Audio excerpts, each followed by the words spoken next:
আমরা বিদ্যালয়ের পক্ষ থেকে আরো একবার ধন্যবাদ কৃতজ্ঞতা জানিয়ে মাননীয় প্রধান শিক্ষক মহাশয়কে অনুরোধ করছি উপস্থিত বিশিষ্ট আইনজীবী, আইনজ্ঞ এবং অতিথিদের বরণ করে নেওয়ার জন্য। আমাদের মধ্যে এসেছেন Mister Amir Hossain, public prosecutor and special public prosecutor.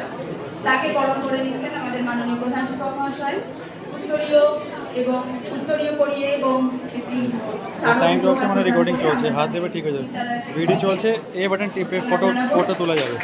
Video চলতে যাচ্ছে, ফটো তোলা যাবে। কিন্তু আমরা চেঞ্জ করবে যেমন করতে চান করে নেবেন। এই বাটন দিয়ে ভিডিও চলতে থাকে, ফটো তোলা যাবে, ঠিক আছে। বাকি যখন ফোন আসবে ভিডিও কাট নেওয়া যায়, ঠিক আছে। এখন ভিডিও হচ্ছে, চলছে ভিডিও ঠিক আছে, চলছে মনে হয় টাইম দিয়ে চলছে, টাইম দিচ্ছে।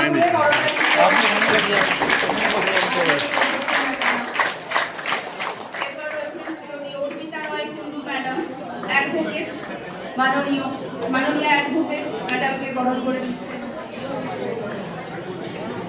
ম্যাডামকে বরণ করে নিচ্ছেন আমাদের ইন্টারনেট শিক্ষিকা সোমা ভারতী বেরা মহাশয়।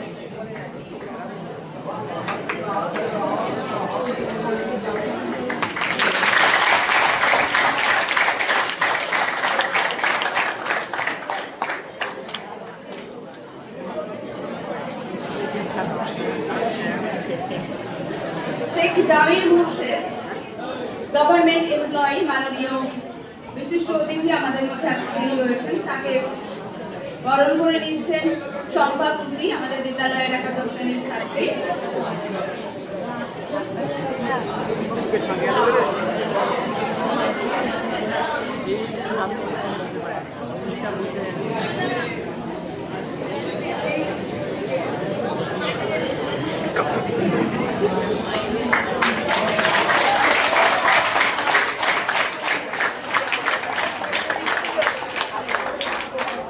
এরপর হচ্ছেন দেবাশিস গুপ্তা, উনিও গভর্নমেন্ট এমপ্লয়ি, আমাদের আজকে বিশিষ্ট অতিথি। তাকে বরণ করে নেবে আমাদের বিদ্যালয়ের সৌনভ সাময়িক, অনেক সাময়িক। এসো সামনে এগিয়ে এসো অনেক, ওনাকে আমাদের বিদ্যালয়ের সকলের পক্ষ থেকে অভ্যর্থনা জানিয়ে বরণ করে নেবে।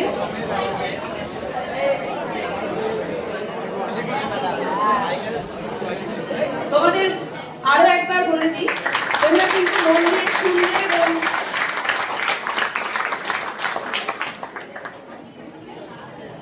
এবং অবশ্যই কথা বললে বেশি বিরক্ত করবে না, এইটুকু তোমাদের অনুরোধ করে দেবো। এরপর রয়েছে মিস্টার রোহিত হল, আমাদের বিহান শিশু কল্যাণ সমিতির সম্পাদক এবং বিশিষ্ট আন্তর্জাতিক চলচ্চিত্র নির্দেশক। তাকে বরণ করে নেবেন মাননীয় প্রধান শিক্ষক মহাশয়। বিহান শিশু কল্যাণ সমিতির সম্পাদক মহাশয় আজকে আমাদের মধ্যে উপস্থিত রয়েছেন, যাদের আয়োজনে আজকে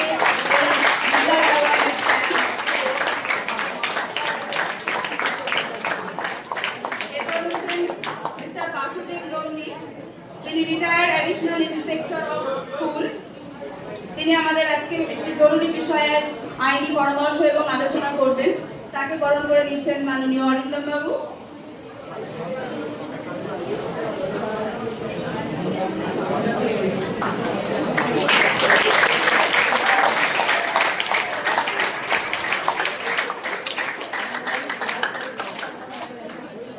mister Bikash Roy, public prosecutor.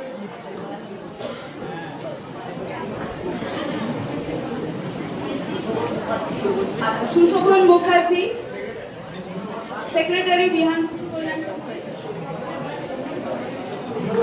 আজকে আমাদের মধ্যে উপস্থিত রয়েছেন। তাকেও আমরা আন্তরিক অভ্যর্থনা জানাচ্ছি। তাকে বরণ করে নিয়েছেন অরিন্দম বাবু।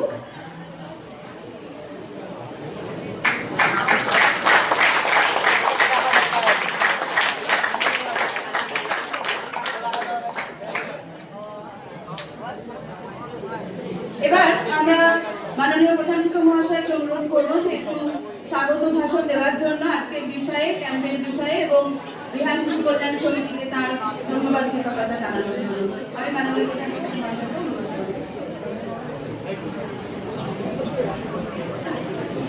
সকলকেই আমাদের বিদ্যালয়ের তরফ থেকে আন্তরিকভাবে ধন্যবাদ ও কৃতজ্ঞতা জানাই।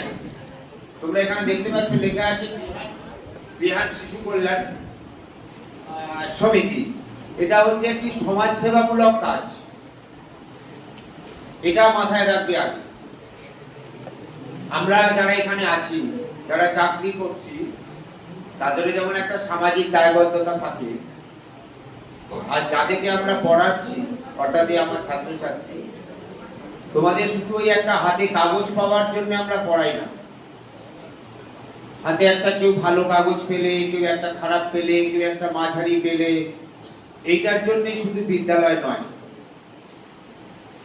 বিদ্যালয়টা হচ্ছে তোমার যাতে সর্বাঙ্গীন বিকাশ সাধন করতে পারি এবং একটা মানসিকতা অর্জন করাতে পারি যে আমি নয় আমরা, শুধু আমি নয় আমরা, এই আমরা সকলে মিলে থাকবো, একসাথে থাকবো, সকলের পাশে থাকবো।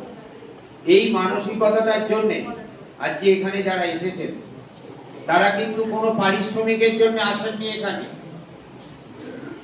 তারা সমাজটা যাতে ভালোভাবে চলে সেই সামাজিক একটা দায়বদ্ধতার জন্য আজকে আমাদের বিদ্যালয়ে তোমাদেরকে কিছু পরামর্শ দেওয়ার জন্য এসেছেন। কিসের পরামর্শ? না, আমরা চলতে গেলে আমাদের ভুল ভ্রান্তি হতে পারে, সেই ভুল ভ্রান্তি হলে কিছু আইনগত সমস্যা দেখা দিতে পারে। সেই আইনগত সমস্যা কি কি হতে পারে সেটা ছোট বয়স থেকে তোমাদের জানার দরকার আছে। সেইটারই সঠিক পরামর্শ দেওয়ার জন্য আমাদের বিদ্যালয়কে নির্বাচন করেছেন। তার জন্য ওনাদেরকে ধন্যবাদ জানাই আমি, এবং আশা করি তোমরা যারা এখানে বসে আছো বেশিক্ষণের সময়সীমা নয়, তোমাদের নির্দিষ্ট সময়ের মধ্যেই কিন্তু বিদ্যালয় সময়ের মধ্যেই অনুষ্ঠান শেষ হয়ে যাবে। কাজেই চেষ্টা করবে ছাত্র বা ছাত্রী সুলভ আচরণের মধ্য দিয়ে সঠিকভাবে শোনার, বোঝার, যাতে ভবিষ্যতে কাজে লাগে জিনিসটা। এইটুকু প্রত্যাশা রাখছি। সকলের মন দিয়ে ভালো করে শোনো, এবং ওনারা যাতে তোমাদের যে সমস্ত প্রশ্ন বা জিজ্ঞাসা বা নিজের মধ্যে কোয়ারি থাকে সেইগুলো যাতে তোমাদের স্যাটিসফাই হয়, সেই কামনা করে আমার বক্তব্য শেষ করছি। ভালো থাকো সকলে।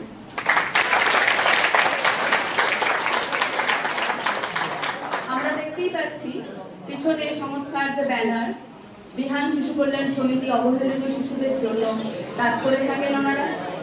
তো এই সামাজিক ব্রতে ওনারা ব্রতী রয়েছেন এবং আজকে আমাদের বিদ্যালয়কে ক্যাম্প হিসাবে গ্রহণ করেছেন আজকে এই লিগ্যাল আলোচনাগুলো করার জন্য। তো আমি প্রথমেই ডেকে নেব বিহান শিশু কল্যাণ সমিতির মাননীয় সেক্রেটারি সুশোভন মুখার্জি স্যারকে। উনি কিছু কথা প্রথমেই বলবেন, ওনাকে মঞ্চে স্বাগত জানাই।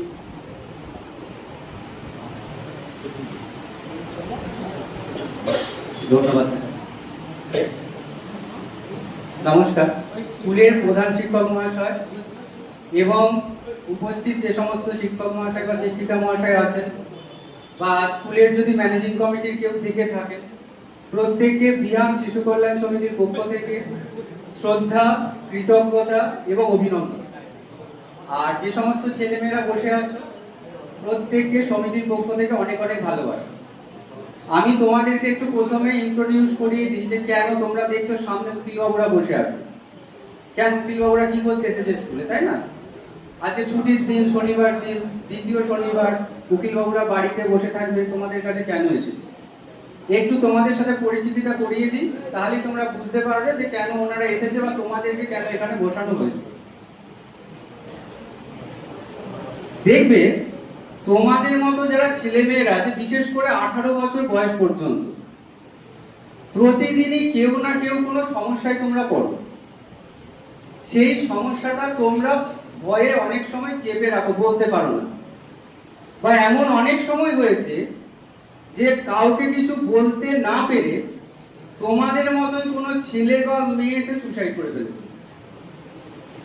এমন অনেক ঘটনা ঘটেছে যেখানে তোমাদের মতো একটা ছেলে বা মেয়ে রাস্তায় প্রতিদিন কেউ না কেউ তাকে অত্যাচার করে, সে ভয়ে স্কুলে আসা বন্ধ করে দিয়েছে। বাড়িতে সেই মেয়েটাকে ধরে মারধর করছে কেন সে স্কুলে যাচ্ছে না, কিন্তু সে বলতে পারছে না যে কেন স্কুলে যাচ্ছে না। তো স্যার, তাহলে আপনি বলছেন স্যার এগুলো আমাদের কাছে গল্প কথা বলছেন। আমি সামান্য দু একটা জাস্ট এক্সাম্পল দেবো, তারপর আমাদের উকিলবাবুদের কাছে আমরা চলে যাব। আমাদের এই যে এনজিওটা আছে বিহান শিশু কল্যাণ সমিতি, কেন তৈরি হয়েছে? এটা শুধুমাত্র তৈরি হয়েছে তোমাদের মতো ছেলে মেয়েদের জন্য যারা প্রতিদিন কোনো না কোনো বিপদে পড়ছে।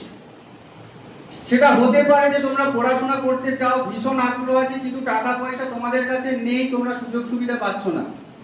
আমরা চেষ্টা করি তোমাদেরকে সেই সুযোগটা পাইয়ে দেওয়ার।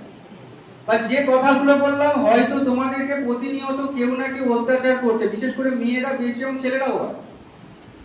তোমাদের যাতে একটা ভালো রকম কেউ পাশে থাকে। আজকে আমাদের এই অনুষ্ঠানটার পর তোমরা যখন এই স্কুল থেকে বাইরে বেরিয়ে যাবে, প্রত্যেকে জানবে কেউ তোমরা একা নও, তোমাদের সাথে সবসময় বিহান শিশু কল্যাণ সমিতি আছে। এবং সমিতির একটা ফোন নাম্বার 24 ঘন্টা খোলা থাকে। রাত্রি 2টো, 3টে, 3:30, 4টে, যখন ইচ্ছা কোনো বিপদে পড়লে একবার শুধু ফোন করে দিলে আমরা সঙ্গে সঙ্গে ব্যবস্থা নিয়ে নেব। ফোন নাম্বারটা আছে, ব্যানারে লেখা আছে, প্রত্যেকে ফোন নাম্বারটা নোট করবে। স্যার রাত্রিবেলা তাহলে কি দরকার আছে স্যার, কেন 3টে, 3:30 আপনাদের ফোন করতে যাব? আমরা তো স্যার ঘুমিয়ে পড়ি।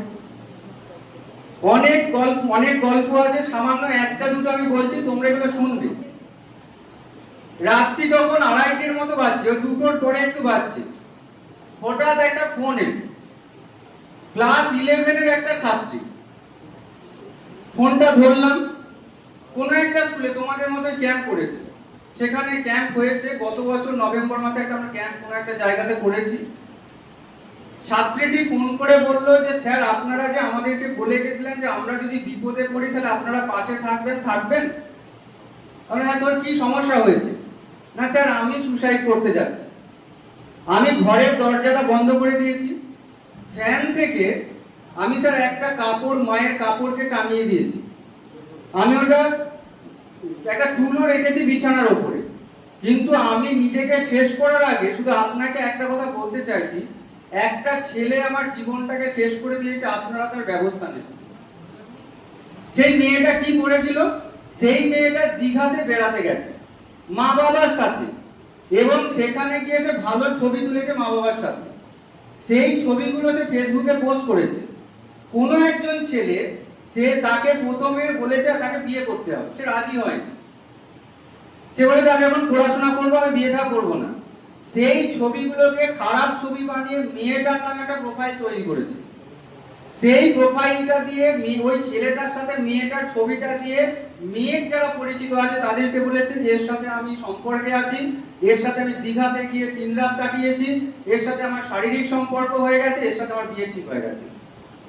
মেয়েটা ভয়ে তার বাবা মাকে বলতে পারছে না। কেন বলতে পারছে না? বাবা মা জানলে মেয়েটিকে মেরে ফেলবে। মেয়েটা সেই জন্য আর কোনো উপায় না দেখে সে নিজেকে শেষ করবে।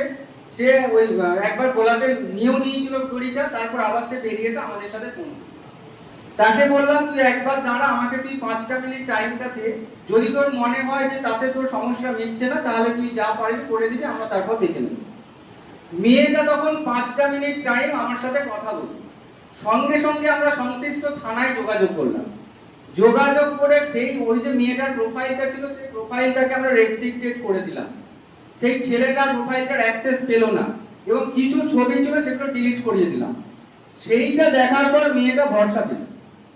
সে যখন কথা বলছে, আগে কথা বলতে পারছিল না, তার গলাটা কাঁপছিল, তারপরে সে নর্মাল একটু কথা বলতে পারছে।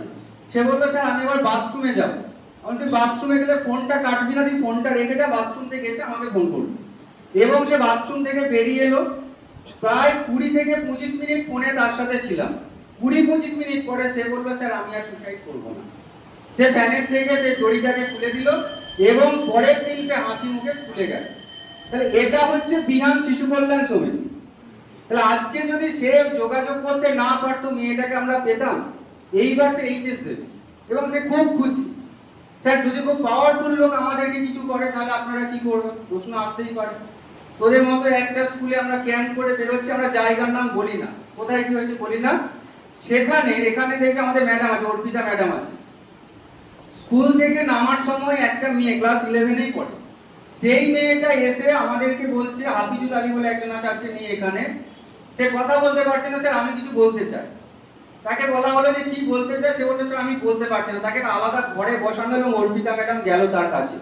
তোদেরও আজকে এই সুবিধাটা করে দেওয়া হবে, তোদের অনুষ্ঠানের পর তোদের যদি কারো কোনো সমস্যা থাকে যেগুলো কেউ বলতে পারছিস না, ম্যাডামের সাথে আলাদা করে কোনো একটা ঘরে তোরা বলার সুযোগটা পাবি, যেগুলো তোরা ভয়ে বলতে পারছিস না। সে বললো ভীষণ পাওয়ারফুল একটা সরকারি অফিসের একজন কর্মচারী, ভীষণ পাওয়ারফুল, এবং মেয়েটি অত্যন্ত গরিব, তার মা দিন আনে দিনকার লোকের বাড়িতে কাজ করে। তাকে থ্রেট করেছে যে তাকে বিয়ে করতে হবে। সে গিয়ে তার মাকে বলেছে, মা যখন ছেলেটাকে বলতে গেছে তার মাকে বলেছে যদি আপনি বাধা দেন তাহলে মেয়ের সাথে আপনাকেও রেপ করবে। এবং এইটা 1 বছর ধরে চলেছে। মেয়েটা স্কুলে আসা বন্ধ করে দিয়েছে। তারা ভয়ে ঘরের দরজা বন্ধ করে থাকে। সারা রাত ওই ছেলেটা ওই যে ঢেলা বা যা থাকে সেগুলো নিয়ে ঘরে ছুঁড়ে, তারা ভয়ে বেরোতে পারে না, এমনকি বাথরুমে পর্যন্ত যেতে পারে না ভয়ে। সেইটা যখন আমরা জানতে পারলাম, সাথে সাথে আজকে তোদের কাছে আসবে সৌরভ লাহা বলে একজন অ্যাডভোকেট বাবু আছে, সাইবার ল নিয়ে বলবে। সৌরভ বাবু এবং অর্পিতা ম্যাডাম সঙ্গে সঙ্গে সেটাকে ব্যবস্থা করলেন, থানার সাথে যোগাযোগ করলেন, এবং ছেলেটার এমন অবস্থা করে দেওয়া হয়েছে যে মেয়েটা যেদিকে যায় ছেলেটা সেদিকে যাওয়ার সাহস করে না, ভয়। তাহলে এইটা হচ্ছে বিহান। হাজার হাজার এক্সাম্পল আছে যেগুলো আমরা বিহান থেকে করেছি। যারা ফিনান্সিয়াল তো আছে, কেউ বই কিনতে পারছিস না, সেগুলো আমরা হেল্প করছি। কিন্তু এই যে সমস্যাগুলো আছে, এই সমস্যাগুলোতে আমরা সব সময় তোদের পাশে আছি। আমরা বাড়াবো না, কারণ আমাদের অনেক মূল্যবান বক্তব্য দেবে। তোদেরকে যেটা আমি বারবার করে বলবো, কেউ তোরা আজকের পর ভাববি না যে তোরা একা। যার যখন যা সমস্যা হবে আমাদের বিহান শিশু কল্যাণ সমিতির নাম্বারে তোরা যোগাযোগ করবি। আমাদের প্রচুর অ্যাডভোকেট বাবুরা আছে, দেখতে পাচ্ছিস যে মূল্যবান সময় নষ্ট করে আজকে তোদের কাছে এসেছে যাতে তোদেরকে একটা প্রোটেকশন দিতে পারে। আর আমাদের সমিতির একটা ফেসবুক পেজ আছে, ইংরেজিতে বিহান শিশু কল্যাণ সমিতি, প্রত্যেকে সার্চ করবি, তোদের উপযোগী প্রচুর ভিডিও ওখানে দেওয়া থাকে। আজকে যে তোদের অনুষ্ঠানটা হচ্ছে সমস্ত ভিডিও ওইখানে পাবি। ওই চ্যানেলটাকে ফলো করে রাখবি, অনেক কিছু জানার জিনিস আছে, অনেক ভালো ভালো ভিডিও ফেসবুকে আছে, ইউটিউবে আছে, বিহান শিশু কল্যাণ সমিতি। প্রত্যেকে ভালো থাকবি, মন দিয়ে শুনবি। যে সমস্ত উকিল বাবুরা আছে অত্যন্ত জ্ঞানীগুণী ব্যক্তি, ওদের কাছে যেতে গেলেও হয়তো তোরা সুযোগ পাবি না, আজকে তোদের সাথে এসেছে, তোদের উপযোগী অনেক কিছু জিনিস তোদের মতো করে বলবে। যার যেটা বুঝতে অসুবিধা ওনাদের জিজ্ঞাসা করবি। আর অনুষ্ঠানের শেষে তোদের কেমন লাগলো সেটা তো বলবি। তার সাথে অর্পিতা ম্যাডাম আছে বা আরেকজন ম্যাডাম আসবে বাইরের থেকে, ওনারা তোদের সাথে একটু বসবে। যদি কারো কোনো সমস্যা থাকে তাহলে সেটা তোরা যোগাযোগ করবি। সবার শেষে আবারও স্কুলে প্রত্যেককে অজস্র ধন্যবাদ এত সুন্দর একটা অনুষ্ঠান আয়োজন করার জন্য। এবং আজকের অনুষ্ঠানে যদি তোদের কারো কোনো উপকার হয় তাহলে আমাদের এই কষ্টটা সার্থক হবে। সবাই খুব ভালো থাকবি, অনেক অনেক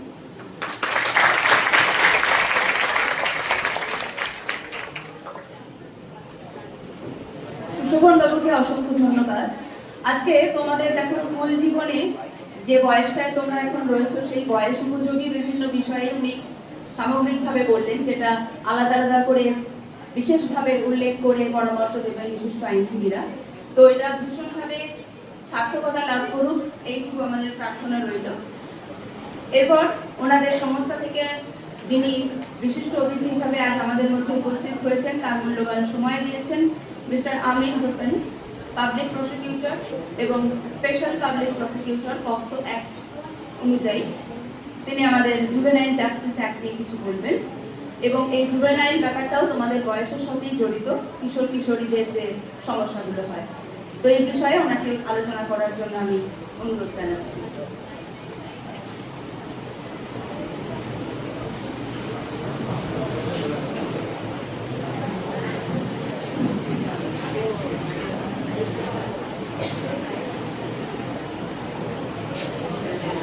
স্কুলের প্রধান শিক্ষক মহাশয় এবং অন্যান্য শিক্ষক মহাশয় এবং কর্মচারীবৃন্দ এবং আজকে উপস্থিত এই সভা ছাত্রছাত্রী, তোমাদের প্রতি ভালোবাসা রইল, তোমাদের প্রতি শ্রদ্ধা জানিয়ে আজকে আমি দু চারটে কথা বলছি। আজকে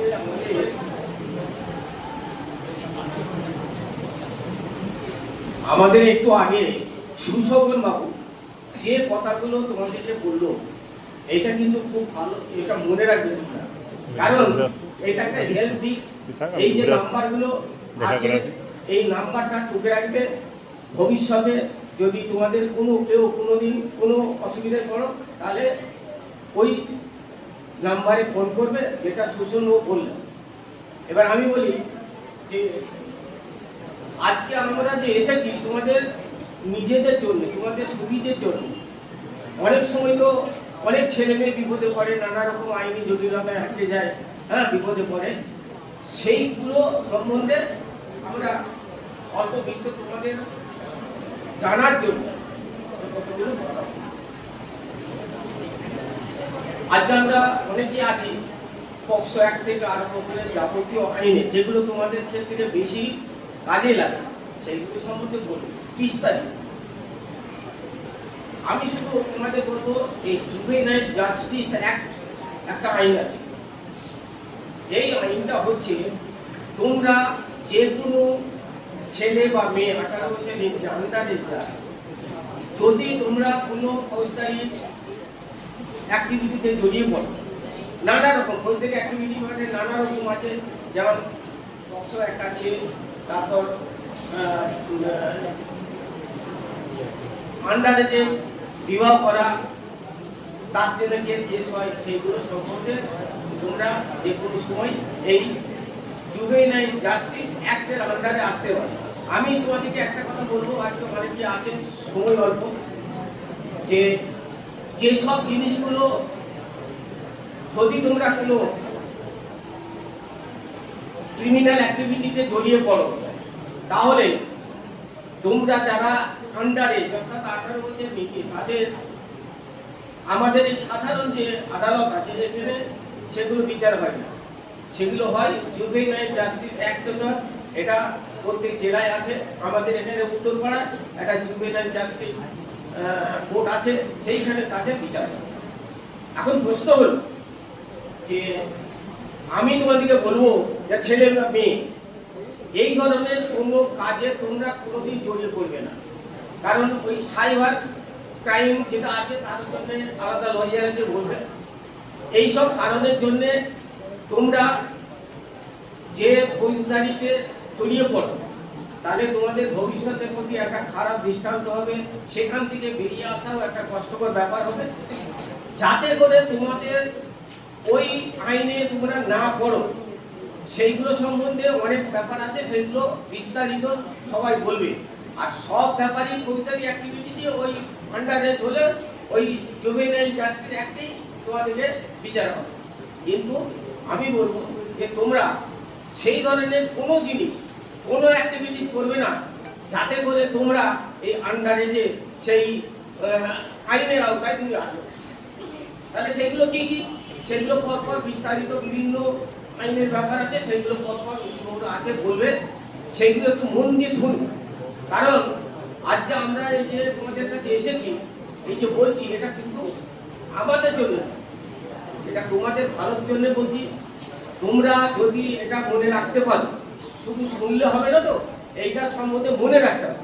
এইটা যদি তোমরা মনে রাখো করতে ছেলে, তাহলে দেখবে তোমাদের ভবিষ্যতে এই ধরনের ঘটনার সাথে যুক্ত হবে না এবং আইনের আওতাতে তোমরা আসবে। তোমরা পড়াশোনা করছো, যেগুলো মাস্টারমশাইরা তোমাদেরকে শিক্ষা দিতে, শুধু তো শিক্ষা মানে বই পুঁথি পড়া নয়, সামাজিক কর্তব্য আছে, সেইগুলো তোমাদের করতে হবে। এই সমাজে চলার জন্য কি কি, কেন সবাই তো আইনের মধ্যে, কোনো কিছু ঘটনা ঘটলেই সেটা আইন তার কিন্তু হাত বাড়াবে। তাহলে আমাদেরকে সেই জিনিসগুলো শিখে রাখতে হবে, যেগুলো করলে আমাদের কেউ আইনে হাত বাড়াতে পারবে না। যদি করা হয় তাহলে আইন তার প্রতি হাত বাড়াবে, তাকে পুলিশ ধরবে, বিভিন্ন জায়গায় পাঠাবে, তার বিচার হবে, রাষ্ট্রপতি হবে, জেল হবে, এইসব ব্যাপারগুলো ঘটবে। সেগুলো তোমাদের ক্ষেত্রে কিন্তু সুখকর নয়, বাবা মার ক্ষেত্রেও সুখকর নয়। সেই জন্য আজকের এই যে সভা, এটা একটা মহতী সভা তোমাদের জন্য।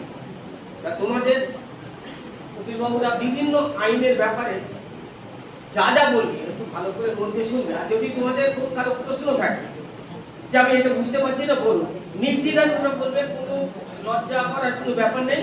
আমরা এসেছি তোমাদেরকে জানানোর জন্য। তা এবারে এই যে জুভেনাইল জাস্টিস অ্যাক্ট, এটা হচ্ছে সব আইনের ক্ষেত্রেই যারা আন্ডারে যে এই ধরনের ক্রাইম করবে বা অভিযোগ তাদের মধ্যে আসবে, তাদের কিন্তু এই আইনে বিচার হবে। তা আমার প্রশ্ন হচ্ছে যে তোমাদের কাছে, যে তোমরা এই ধরনের অ্যাক্টিভিটি থেকে বিরত থাকবে, লেখাপড়া শিখবে, সামাজিক ন্যায় নীতি যেগুলো আছে সেগুলো সম্বন্ধে শিখবে, এবং আমরা যেগুলো আজকে তোমাদের কাছে বলে যাচ্ছি সেইগুলো সম্বন্ধে স্মরণে রাখবে, যাতে করে কোনোভাবেই ওই ধরনের কাজে মানে ফৌজদারি অ্যাক্টিভিটিতে তোমরা জড়িয়ে না পড়ো। এগুলো তোমার জন্যই ভালো হবে। আর যে যে আইনের ব্যাপারে আজকে আইন সম্বন্ধে আইনি সচেতনতা শিবির, এইখানে বিভিন্ন আইনের ব্যাপারে বিভিন্ন লয়ার আছেন, ওনারা বিস্তারিত বলবেন। আর আমি বিশেষ সময় নেব না, তোমাদের একটাই অনুরোধ করে যাব যে আজকে এই আইনি সচেতনতা শিবিরের মধ্যে উকিলবাবুরা যে যে বিষয়ে বলবেন সেগুলো ভালো করে শুনে এবং মানবার চেষ্টা করবে। শুধু শুনলে হবে, নিজেদের মধ্যে আলোচনা করবে, নিজেদের মধ্যে চেষ্টা করবে যাতে আমরা এই ধরনের কোনো সমস্যায় জড়িয়ে না পড়ি। তাহলে দেখবে তোমাদের ক্ষেত্রে আর কোনো অসুবিধা হবে না। আর বিহারের ব্যাপারে যদি কোনো কারণে অসুবিধা পড়ে, বিহারের যে নাম্বার দেওয়া আছে তাতে যোগাযোগ করতে পারে। সেই যোগাযোগ করলে বিহারের পক্ষ থেকে যতটুকু সাহায্য সহযোগিতা, থানা পুলিশ যেগুলো যা করার করা হবে এবং তোমাদের সাহায্য, বিশেষ করে মেয়েদের ক্ষেত্রে তোমাদের একটু সতর্ক করতে হবে। কারণ মেয়েদিকে দুর্বল থেকে অলরেডি এই ধরনের ক্রাইমগুলো করে, যে দুটো ঘটনাটা আমাদের সুষম বললেন, ওই ধরনের অনেক ঘটনা হয়। সাইবার ব্যাপারে, সাইবার ক্রাইম ব্যাপারে বিস্তারিত বললেন, সেইগুলো শুনে তোমরা সেইভাবে সচেতন হবে যাতে সেই রকম কোনো কাজে তোমরা জড়িয়ে না হয়। এই বলে আমি আমার বক্তব্য শেষ করছি। সবাইকে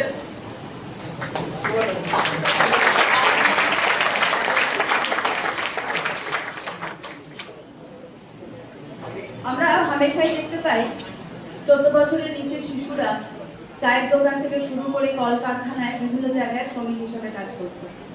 তো এই বিষয়টাতেও তোমাদের সচেতনতা দরকার যে পড়াশোনা ছেড়ে দিয়ে এইভাবে শ্রমিক হিসেবে নিযুক্ত হওয়ার কি কি খারাপ দিক হতে পারে। তো আমাদের মধ্যে রয়েছেন সত্যপালই স্যার, মাননীয় অ্যাডভোকেট, আমাদের লিগ্যাল সার্ভিস অথরিটি ফেসিলিটিগুলো এবং চাইল্ড লেবার সম্পর্কে হয়তো বলবেন, ওনাকে মঞ্চে আসতে অনুরোধ করছি।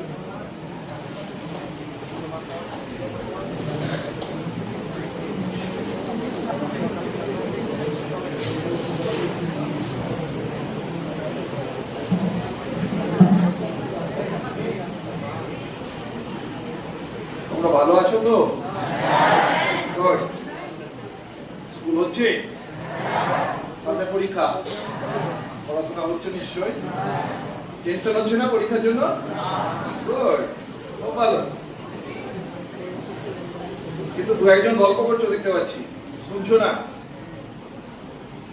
আজকে যারা এখানে এসে উপস্থিত হয়েছে তারা কিন্তু সময় নষ্ট করে তোমাদের জন্য এসেছে, তোমাদের স্বার্থে।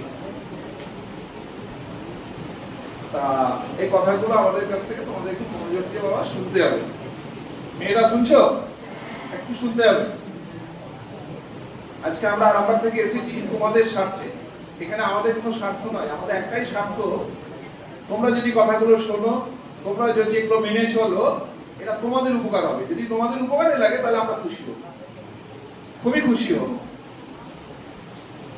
বেশ, আমি প্রথমেই শিশু, তোমাদেরকে শিশুই বলি, ছাত্রছাত্রী 18 বছরের নিচে, তোমাদের সকলকে ভালোবাসা জানাই। উপস্থিত এই বিদ্যালয়ের এই মুহূর্তে স্যার আছেন, ম্যাডাম আছেন এবং এই বিদ্যালয়ের সমস্ত শিক্ষক, শিক্ষাকর্মী, সর্বোপরি প্রধান শিক্ষক, প্রত্যেককে আমি যথাযোগ্য স্থানে ভালোবাসা, নমস্কার, সেলাম যাই বলুন, শ্রদ্ধা জানাই। সর্বোপরি হেডমাস্টার মশাই উৎপল বাবু, উৎপল রক্ষিত বাবু, আজকে তোমাদের জন্য, ছেলে মেয়ে বাবা তোমাদের জন্য এই প্ল্যাটফর্মটা আমাদের করে দেওয়ার জন্য বিহানের তরফ থেকে আপনাদের ভাঙামোড়া এডুকেশন বিদ্যালয়ের সকলকে আমরা ধন্যবাদ জানাই। তোমরা পিছনে একটা দেখতে পাচ্ছ না, ব্যানার আছে বিহান। কিছুক্ষণ আগে সুশোভন বাবু বলে গেল বিহান সম্পর্কে। বিহানের কাজ আশা করি তোমরা সবই বুঝেছো। বিহানের কাজ কি সেটা বলেছে তোমাদেরকে। আমরা অল্প দিন, 1 বছর 1.5 বছরের মধ্যে যেভাবে কাজ শুরু করতে পেরেছি তোমাদের জন্য, দেখছো না, 0 থেকে 18 বছর, 0 থেকে 18 বছর পর্যন্ত ছেলে মেয়েদের জন্য আমরা কিছু কাজ করছি। এই বিহান তোমাদের জন্য আইনি সহায়তা 0 থেকে 18, 0 তো বছর নয়, ওই 0ই আমরা ধরছি, 0 থেকে 18 বছর ধরে 18 বছরের মধ্যে যদি কারো কোনো সমস্যা হয়ে থাকে, যে কোনো দিক, আইনগত দিক, পড়াশোনার ক্ষেত্রে যদি কোনো অসুবিধা হয়, স্বাস্থ্যের দিক, যদি স্বাস্থ্যের কোনো অসুবিধা হয় ডাক্তারবাবু, সেক্ষেত্রে তোমরা এই ফোন নাম্বারটা 24 ঘন্টা খোলা আছে, 24 ঘন্টা তোমরা এই নাম্বারে কথা বলতে পারো। সেক্ষেত্রে আমরা তোমাদেরকে যতটুকু সাহায্য করা দরকার আমরা সাহায্য করতে পারবো। তা এখন তোমাদের পড়াশোনা করার বয়স, ওই জায়গাটায় আমরাও ছিলাম একটা টাইমে, খুব ভালো লাগতো, মজা লাগতো। ওই জায়গাটা থেকে হারিয়ে গিয়ে আমাদের এখন দুঃখ লাগে, কষ্ট লাগে। ওই জায়গাটায় যদি আমরা থাকতাম, অনেক আনন্দে থাকতাম, লেখাপড়া করতাম। আজকে আমরা পড়াশোনা করেছি, পড়াশোনা করে আজকে এই জায়গায় এসে পৌঁছতে পেরেছি। তোমরাও একটা দিন আসবে যে দিনে পড়াশোনা করে বড় হতে পারবে। ঠিক একইভাবে দেখবে তোমরা এই জায়গায় বসে আছো, তোমাদের পরবর্তীকালে যে সমস্ত ছাত্রছাত্রীরা আসবে তারা তোমাদেরকে দেখতে পাবে, কিংবা এই স্তর থেকে আরো উঁচু দিকে যাবে, তবেই তো ভালো লাগবে না? যাই হোক, এই প্রসঙ্গে বলি, এখন তোমাদের পড়াশোনা করার সময়। এখন পড়াশোনা ছাড়া কোনো দিকে তোমরা মনোযোগ দেবে না। এই বয়সে তোমরা মোবাইল, কজন মোবাইল ঘাটনি? একটা আঙুল উঠেছে, হাত উঠেছে কিন্তু একজনে, মানে সকলেই মোবাইল ঘাটো। 24 ঘন্টার মধ্যে সম্ভবত 5-6 ঘন্টা মনে হয় মোবাইল ঘাটো, তাই তো? মোবাইল থেকে বিরত হতে হবে, নইলে পড়াশোনা করা যাবে না। দেখ, মোবাইলের সুফল কুফল আছে, আমাদের অন্যান্য বক্তা আছে, তোমাদেরকে বলবে। তোমাদের এরপরে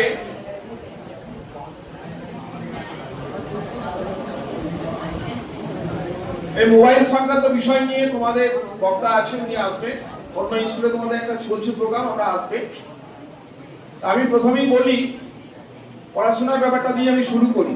এই যে পড়াশোনা তোমরা করছো, এই সময়টা তোমাদের পড়াশোনা করার সময়, পড়াশোনার ক্ষেত্রে অনেক ক্ষেত্রে প্রতিবন্ধকতা হয়। আমাদের গ্রামাঞ্চলে আর্থিক একটা সমস্যার জন্য অনেক সময় পড়াশোনার প্রতিবন্ধকতার সৃষ্টি হয়। যদি তোমাদের আর্থিক দিক থেকে যদি কোনো প্রতিবন্ধকতার সৃষ্টি হয়, সেক্ষেত্রে তোমরা আমাদের সাথে কন্ট্যাক্ট করতে পারবে। অনেকের ক্ষেত্রে দেখা যায় বাবা মায়েরা অনেক সময় তাদেরকে শিশু শ্রমে লাগিয়ে দেয়। শিশু শ্রমটা কি? আর্থিক অবস্থা দুবেলা দুমুঠো ভাত খেতে না পাওয়ার জন্য তারা তখন হয়তো চায়ের দোকান কিংবা হোটেল কিংবা বাইরে কোথাও পাঠিয়ে দেয়। কিন্তু সেদিকে তোমাদের মনোযোগ দিলে চলবে না। যে কোনো ভাবে তোমাদেরকে বিদ্যালয়ে পড়াশোনা করতে হবে, এটা ভাবতে হবে। যদি তোমাদের পড়াশোনার ক্ষেত্রে কোনো অসুবিধা হয়, তাহলে কিন্তু তোমরা আমাদের সাথে যোগাযোগ করতে পারো। প্রতিটা মানুষের বাঁচার অধিকার আছে। আমাদের সংবিধানে বলা আছে বাঁচার অধিকার, প্রত্যেকটা মানুষের বাঁচার অধিকার, নিজের সুরক্ষার অধিকার, বিকাশের অধিকার, যে কোনো জায়গাতে অংশগ্রহণ করার অধিকার আছে তোমাদের প্রত্যেক ছাত্রছাত্রীদের। সেক্ষেত্রে বাঁচার অধিকারের ক্ষেত্রে তোমাদের স্বাস্থ্য প্রথমেই লাগে। স্বাস্থ্য আর খাদ্য। তোমাদের মিড ডে মিল চলে তো? বেশ, এই যে খাদ্য বিদ্যালয় দিচ্ছে, তোমাদেরকে খাবার দিচ্ছে গভর্নমেন্ট, তোমাদের নামে অ্যালটমেন্ট দিচ্ছে, তোমরা এই যে খাবার খাচ্ছ, তাহলে পড়াশোনার ক্ষেত্রে অসুবিধা কোথায়? বাড়িতে তো খাবার স্বাচ্ছন্দ্য চলে এসেছি, পড়াশোনা তো তোমরা করতে পারবে। শিশু শ্রমের কোনো প্রয়োজন নেই, তোমরা এখানে পড়াশোনা করতে পারবে। এর জন্য 1986 সালে একটা শিশু শ্রম নিষিদ্ধকরণ একটা আইন চালু হয়। গভর্নমেন্ট এটা আইন চালু করে 1986 সালে। একটা পরিসংখ্যান থেকে আমরা দেখতে পাচ্ছি গোটা দেশে আমাদের প্রায় 6 কোটির মতন মহিলা শিশু শ্রম করে, আর 9 কোটির মতন ছেলে চাইল্ড লেবার হিসাবে কাজ করে। আমাদের দেশে অসুবিধা আছে, এখনো খাদ্য সামগ্রীর ক্ষেত্রে অসুবিধা আছে। 30% এই খাদ্যের ক্ষেত্রে অসুবিধা হওয়ার জন্য 30% হাইটের দিক থেকে অসুবিধা হয়। আমাদের উচ্চতার দিক থেকে 30% কম, আর 32% ওজনের দিক থেকে অসুবিধা আছে। আমাদের শতকরা 32% ওয়েট কম ছেলে মেয়েদের বলছে। কেন? এটা পরিসংখ্যান বলছে। আর অপুষ্টিতে প্রায় 35% স্টুডেন্ট বলবো না, 35% মানুষ চাইল্ড, এই 35% চাইল্ড অপুষ্টিতে ভুগছে। সেক্ষেত্রে বর্তমানে সরকার বাহাদুরা তোমাদেরকে মিড ডে মিলের ব্যবস্থা করেছে। তোমরা মিড ডে মিল স্কুলে আসছো, মিড ডে মিল খাচ্ছ, পড়াশোনা করছো, তো সেক্ষেত্রে কোনো অসুবিধা নেই। আর প্রত্যেকটা মানুষেরই একটা বাঁচার অধিকার আমাদের আছে।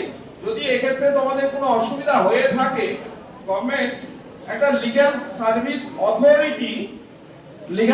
অথরিটি প্রত্যেকটা রাষ্ট্র আমাদের যেটা বলেছে, প্রত্যেকটা নাগরিকের অর্থনৈতিক, সামাজিক এবং রাজনৈতিক ন্যায় দেবে। এবারে কোনটা ন্যায় কোনটা অন্যায় সেটা তোমাদের বোঝা সম্ভব নয়। এই ন্যায় এবং অন্যায়টা তোমরা যেহেতু জানো না, সেক্ষেত্রে আমাদের লিগ্যাল সার্ভিস অথরিটি আছে, যদি যেটা প্রয়োজন হয় তোমরা আমাদের ওখানে আসতে পারো কিংবা বিহানেও আসতে পারো। সেক্ষেত্রে আমরা তোমাদেরকে আইনগত যেগুলো সমস্যা থাকবে আইনগত তোমাদেরকে সাহায্য করতে পারবো।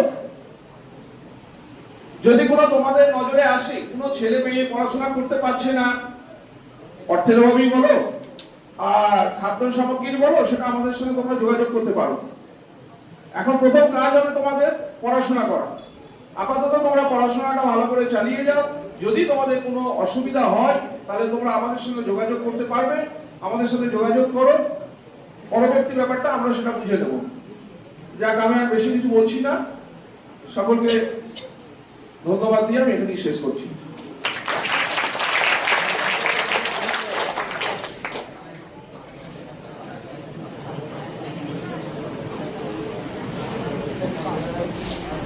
প্রথমেই সুশোভন মুখার্জি বাবুর কাছে যখন সামগ্রিক ব্যাপারটা শুনছিলাম, তখনই কিন্তু এটা অনেকটাই বলা যায় নিশ্চিত করে যে সমাজে সবচেয়ে বেশি প্রতিবন্ধকতা মেয়েদেরকেই মুখোমুখি হতে হয়।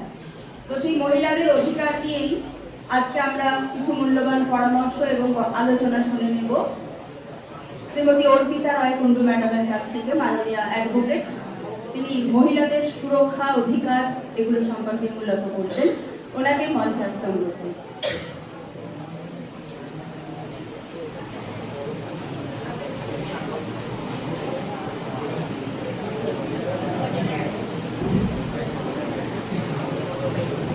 নমস্কার। এখানে উপস্থিত প্রত্যেককে যথাযথ স্থানে সম্মান জানিয়ে শুরু করি।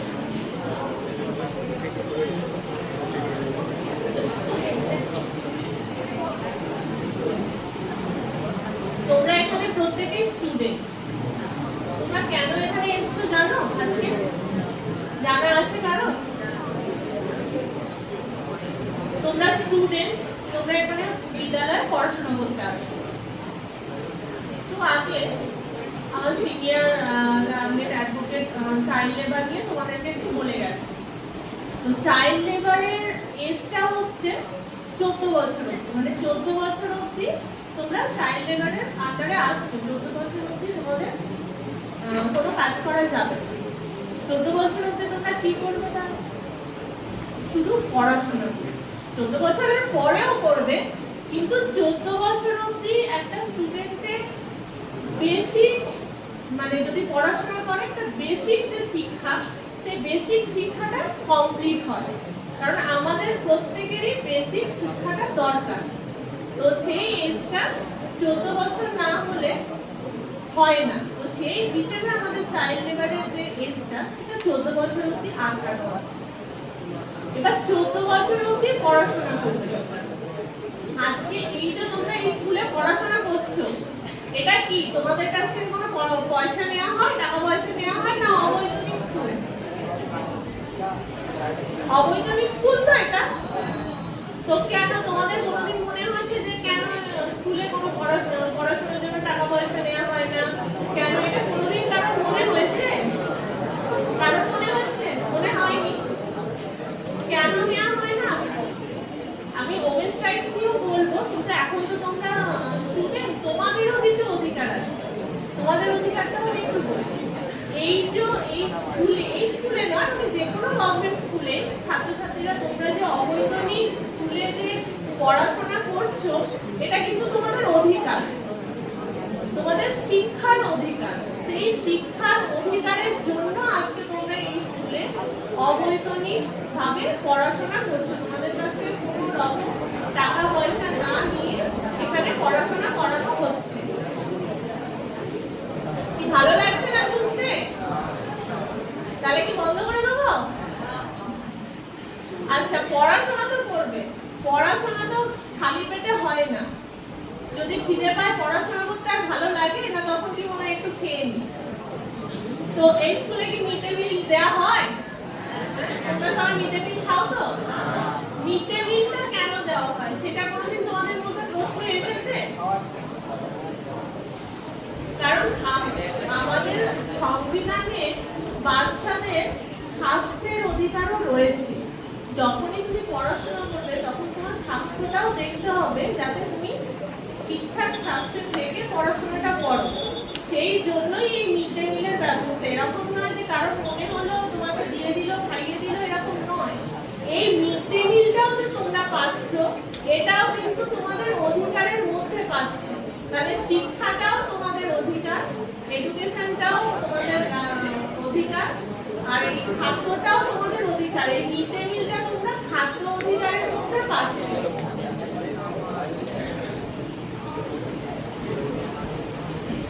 এবার আমি আসি একটু ওমেন্স রাইটসের মধ্যে। মেয়েদের কিছু আলাদা অধিকার আছে।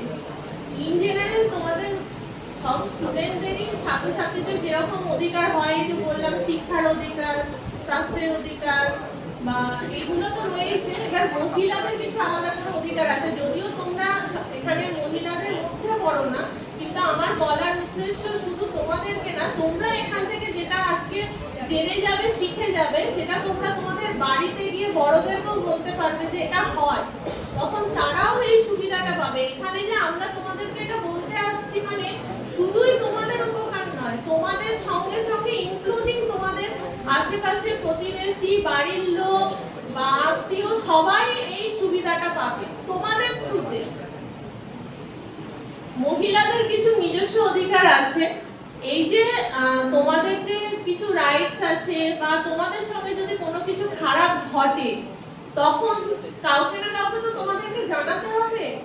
তোমরা বাড়ির লোককে জানাতে পারো, তোমরা বিদ্যালয়ের শিক্ষক শিক্ষিকাদের জানাতে পারো। যদি সেটাও মনে হয় যে, যেমন আমার আগে যিনি পূর্ববক্তা ছিলেন, বাড়ির লোককে বলতে পারছিলেন না, তো যদি বাড়িতেও বলতে পারছো না, স্কুলেও বলতে পারছো না, তাহলে এখানে বিহানে দেওয়া নাম্বার আছে, তোমরা বিহানেও ফোন করতে পারো। আরেকটা তোমাদেরকে বলছি, তোমরা যদি তোমাদের সঙ্গে কিছু খারাপ ঘটে থাকে, এটা নয় যে থানাতে গিয়ে কোনো মেল অফিসার, কোনো পুরুষ অফিসারের সঙ্গে তোমার সঙ্গে কথা বলতে হবে। তোমার যদি মনে হয় এমন কিছু ঘটনা আছে কোনো মহিলাকেই বলবো, তাহলে বলে রাখি আমাদের প্রত্যেকটা থানায় এখন লেডি কনস্টেবল, লেডি অফিসার সব সময় থাকে, সেইটাও, সেই সুবিধাটাও তোমরা পাবে। এবার যখন মনে হচ্ছে যে তাহলে আমি এত কিছু করছি, অনেকেরই মনে হতে পারে যে আমি আমার আর্থিক দিক দিয়ে আমি সঙ্গত নয়, যে আমি এটা লড়াইটা চালাবো, বা আমার এমন কিছু আমার সঙ্গে ঘটনা ঘটলো যেটা আমাকে আদালতে যেতে হবে, আদালতে যেতে গেলেও কিছু খরচা থাকে, সেইটা হয়তো আর্থিকভাবে কেউ বহন করতে পারবে না। এটা যদি মনে হয়, তাহলে আমি তোমাদের বলে রাখি, আমাদের প্রত্যেকটা, মানে ভারতবর্ষে যতগুলো কোর্ট আছে, মানে যতগুলো জেলা কোর্ট এবং মহকুমা কোর্ট আছে, প্রত্যেকটা কোর্টে কিন্তু লিগ্যাল এডের অফিস আছে। কোর্টে গিয়ে খোঁজ করলেই দেখিয়ে দেবে যে লিগ্যাল এডের অফিস কোথায়। সেই লিগ্যাল এডের অফিসে প্রত্যেকটা মহিলা, কোনো মানে কোনো লিমিটেশন নেই যে ইকোনমিক্যালি এত ইনকাম করতে হবে বা কিছু, প্রত্যেকটা মহিলা ফ্রি লিগ্যাল এড সার্ভিস পেতে হকদার। প্রত্যেক মহিলা তার নিজের অধিকারের জন্য যদি আদালতে যেতে হয়, তাহলে ফ্রি লিগ্যাল এড সার্ভিস পাবে। তার জন্য ফ্রি লিগ্যাল এড অফিসে যেতে হবে, গিয়ে যোগাযোগ করতে হবে, ওখানে যারা থাকেন তারা বলে দেবে যে কিভাবে করতে হয়। এটা কিন্তু পুরুষরাও পেতে পারে, ফ্রি লিগ্যাল এড পুরুষদের জন্যও আছে, তবে পুরুষদের জন্য কিছু লিমিটেশন আছে, সেই লিমিটেশনটাই আমি এখন যাচ্ছি না। পুরুষরাও পেতে পারে ফ্রি লিগ্যাল এড সার্ভিস, কিন্তু পুরুষদের জন্য লিমিটেশন আছে। মহিলাদের জন্য কোনো লিমিটেশন নেই। আমাদের ভারতবর্ষের যে কোনো মহিলা অর্থনৈতিক দিক দিয়ে যেমন স্তরেই হোক, সামাজিক দিক দিয়ে যেমন স্তরেই হোক, প্রত্যেকেই এই ফ্রি লিগ্যাল এড অফিসে গিয়ে ফ্রি লিগ্যাল এড সার্ভিস পেতে পারে। আগামী দিনের জন্য ছাত্রছাত্রীদেরকে অনেক অনেক শুভেচ্ছা জানিয়ে আমি আমার বক্তব্য শেষ করছি।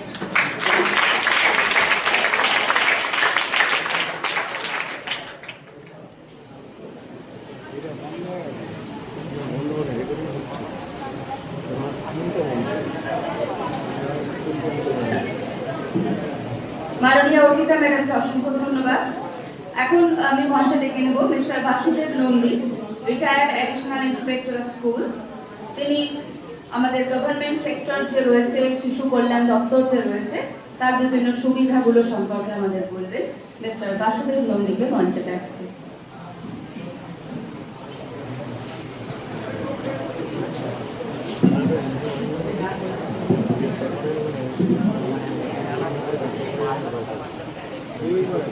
আজকে বিহার শিশু কল্যাণ সমিতি থেকে যারা এসেছেন এই শিবিরে তাদের দীর্ঘ অভিজ্ঞতার মাধ্যমে ছাত্রছাত্রীদের সমৃদ্ধ করার জন্য আইনি কিছু পরামর্শ, সাহায্য, সহযোগিতা সে বিশিষ্ট আইনজীবী দেবেই আমার আন্তরিক ধন্যবাদ, শুভেচ্ছা, শ্রদ্ধা জ্ঞাপন করছি। ভালোবাসা জানাচ্ছি আমার সামনে যারা বসে রয়েছ ভাঙামরা নতুন গ্রাম KNCM হাই স্কুলের ছাত্রছাত্রী। আমি লক্ষ্য করছিলাম বসে বসে যে আমাদের পক্ষ থেকে যারা বলছিলেন, অর্থাৎ বিহার শিশু কল্যাণ সমিতির পক্ষ থেকে তারা বলছেন, আর তোমরা তোমাদের মতো বসে আছো, হাসাহাসি করছো। হাসাহাসির জায়গা এটা নয়, এটা শিক্ষা কেন্দ্র, বিদ্যালয়, আমাদের শিক্ষার জায়গা। ইংরাজি, বাংলা, অঙ্ক, ইতিহাস, ভূগোল এগুলো বিষয়ভিত্তিক জ্ঞান পাওয়া যায়। এই জন্য রুটিন আছে, বিষয়ভিত্তিক শিক্ষক শিক্ষিকা রয়েছে। রুটিন হয়, ক্লাসে যাও, ফার্স্ট থেকে সেকেন্ড পর্যন্ত তোমরা ক্লাস করো। সেখানে তোমাদের অনেক প্রশ্ন করা হয় ক্লাসের মধ্যেই। তারপরে মাঝে মাঝে পরীক্ষা হয়, পরীক্ষার ফলে বুঝতে পারো তোমার ফলাফল কি হয়েছে না হয়েছে, তাই তো নাকি? এটাই সিস্টেম। কিন্তু আজকে এই আলোচনাটা শুধুমাত্র তোমাদের বোধগম্য হওয়ার জন্যে তোমাদেরকে জানতে হবে, বুঝতে হবে। বিশেষ করে যত দিন যাচ্ছে ছেলেরা এবং মেয়েরা বিভিন্ন সমস্যার সম্মুখীন হচ্ছে এবং তারা নিজেরাও সমস্যা। অনেক সময় দেখা যায় গোপনে এমন কিছু কিছু কাজ ছেলেরা করে যেটা দেখা যায় অপরাধ। অপরাধ সেগুলো করে, তারা অনেক করে। ওকে ছিলছে, এমন জায়গায় ছিলছে দেখা যাচ্ছে একটা লরি বা বাস আসছে, একটা টোটো আসছে, ও পড়ে গেল, টোটো ধাক্কা দিয়ে চোখে ছিটকে দিয়ে গেল, সে খুব আহত হয়ে গেল। এটা কিন্তু অপরাধ, এটা অপরাধ। সে ছিলবে কেন? তখন স্কুল এসেছিল। আচরণগত পরিবর্তনের নামই হলো শিক্ষা। তোমাদের যে আচরণ তোমাদের শিখছো, ধরো 6 থেকে 14 বছর বয়স পর্যন্ত যাদের, তারা লেখাপড়ার সুযোগ পায়। এই সুযোগ সুবিধা দেওয়ার জন্য সরকারিভাবে বিভিন্ন স্কুল আছে। যেমন তুমি ধরো ICDS, যেমন ICDS সেন্টার, জানো তোমরা কি? জানো তো নাকি? বলো, কিছু বলো, জানি বা জানি না, কিছু বলো, জানো না? তোমাদের পাশাপাশি নেই? হাত তোলো, কে কে জানো? হাত তোলো ICDS সেন্টারের কথা, হাত তোলো। মাত্র একজন জানে, একজন জানে না, হাত তোলো। লজ্জা কিছু নেই, তোমার সবাই যদি লজ্জা আছে তো মহাবিপদ। এই যে প্রথম তিনি বলছিলেন যে এমন অনেক অপরাধ আছে, ভোগ হয়, বলা যায় না, মাকেও না, বাবাকেও না, বন্ধুকেও না, কাউকে না, কিন্তু আমি কুড়ে কুড়ে খাচ্ছে সেই অপরাধটা। হয়তো তুমি করনি, তুমি কোনো এক ব্যক্তির দ্বারা অপরাধের খোরাক হয়ে গেছো। ওই যে গল্প করছিলেন না, যে দীঘায় বেড়াতে গেছে, সেখানে ফটো উঠেছে, সেখানে কেউ এসে কাউকে ভালো লেগেছে, সে ভালো লাগায় নিয়েই শুরু হলো যাত্রা, নতুন যাত্রা। তোমাদের মধ্যে ঘটছে, তোমাদের সবাই তো খুব ভালো তা নও, ভালো আছো, মন্দও আছো। আবার একজন আছে, তার বেশিরভাগ সময়টাই হচ্ছে ওই আজে বাজে জিনিস মোবাইলে দেখা। আমরা মোবাইল ঘেটে ঘেটে ঘেটে ঘেটে যা দেখেছি, আমরা এবার বলবো তোমরা ছাত্ররা খুব প্রয়োজন ছাড়া মোবাইল ঘাটবে না। বরং যে সময়টা মোবাইল ঘেটে নষ্ট করো, সেই সময়টা পড়াশোনা করো, হাতের লেখা করো, দুটো অঙ্ক কষো, নিজে নিজে দুটো প্রশ্ন ঠিক করে তার উত্তরটা লেখো। আর বইদেরকে মিলিয়ে না, নিজেই নম্বর দাও, এইভাবে সময় কাটানো যায়। এখনকার ছেলে মেয়েদের খাদ্যাভ্যাসটা পর্যন্ত খারাপ। কিরকম খারাপ? তারা মুড়ি খেতে চায় না, মোটেই না। সন্ধ্যাবেলা মুড়ি খায় না, সকালেও খায় না, বা যা খায় সেটা কিন্তু ভালো নয়, বেশিরভাগই ভালো, সবাই তা নয়। কিন্তু এখন দেখি শহর বলে কিছু নাই, শহর গ্রাম প্রায় এক হয়ে গেছে। এক আচার আচরণ, চাল চলন, সুখ স্বাচ্ছন্দ্য, গ্রাম শহরের লোক কাছে রান্না করে, গ্রামের লোকের কাছে রান্না করে, শহরে বাথরুমে চান করে এরাও করে, শহরে আলো চলে, টিভি চলে, গ্রামেও চলে, কি নাই সব আছে। বরং গ্রামে আরো অনেক বেশি আর টাটকা মাছ পাওয়া যায়, টাটকা বাতাস পাওয়া যায়, টাটকা শাকসবজি পাওয়া যায়, পাওয়া যায় না? পাওয়া যায় কি? সেই রকম তোমরা আস্তে আস্তে যে শিশুটি জন্মেছে আজ তাকে বলা হচ্ছে জিরো, জিরো তার বয়স, জিরো মানে শূন্য। কাল হলে সে একদিন হবে, 2 দিন হবে, 3 দিন হবে, ঠিক গুটি গুটি পাওয়া করে মায়ের কোলে যে বাচ্চাটি পা ছড়াছড়ি করছিল তখন ও হাসছিল, আর যখন কাউকে দেখতে না পায় সে কাঁদে। আপনাকেই কাঁদে, কেন কাঁদে? তার অসুবিধা হচ্ছে সেটা জানাবে কি করে? সেটা কথা বলতে পারে না, আর তার ফোনও নাই, খেলে সে কাঁদে। যখন দেখে যে তাদেরকেও আসছে জোরে জোরে কাঁদে, এমন কাঁদে না কি বলবো, সে পাশ থেকে কেউ আসতে বাধ্য হবে। যদি তাদের ঘর লোক নাও হয়, এই রাস্তা থেকে কেউ শুনতে দেবে, সে ডেকে দেবে, পাশের ঘর থেকে কেউ ডেকে দেবে। তাই তো নাকি? তোমরা বড় হয়ে গেছো, তোমরা কান্না থেমে গেছে, 6 বছর বয়স হয়েছে, ক্লাস 1-এ পড়ছো, তার আগে তো মানে স্কুলে ভর্তি হয়ে যায়, শিশু শ্রেণীতে পড়ে, প্রাথমিক পড়ে, আবার কিছু স্কুল হয়ে গেছে এখন যে 3 বছর থেকেই তারা স্কুলে যাচ্ছে, খেলাধুলা করছে, ছবি আঁকছে, খেলনা নিয়ে খেলছে, এলোমেলো করে খেলনাগুলোকে সোজা করে সাজাচ্ছে, কোনো কোনো বাজাচ্ছে, বেশ বাজনা বাজছে, শুনছে, আনন্দ ভোগ করছে। তাহলে 3 বছর থেকে শুরু হয়ে গেল তাদের পড়াশোনা। হচ্ছে তো নাকি? কি বলছেন তোমরা মনে হচ্ছে কিছু জানো না, কিছু জানো না, একটা হ্যাঁ বলতে পারো না? তোমরা স্টুডেন্ট, আমি না তোমাদের নতুন বলছি, কিন্তু তোমাদের দিদিমণিদের কাছে বা মাস্টারদের কাছে তোমাদের কথাই বলো না, বলো না, কিছুই বলো না, আমাকে হ্যাঁটা বলো। আচ্ছা, তাহলে দিদিমণি কি বলছিলেন?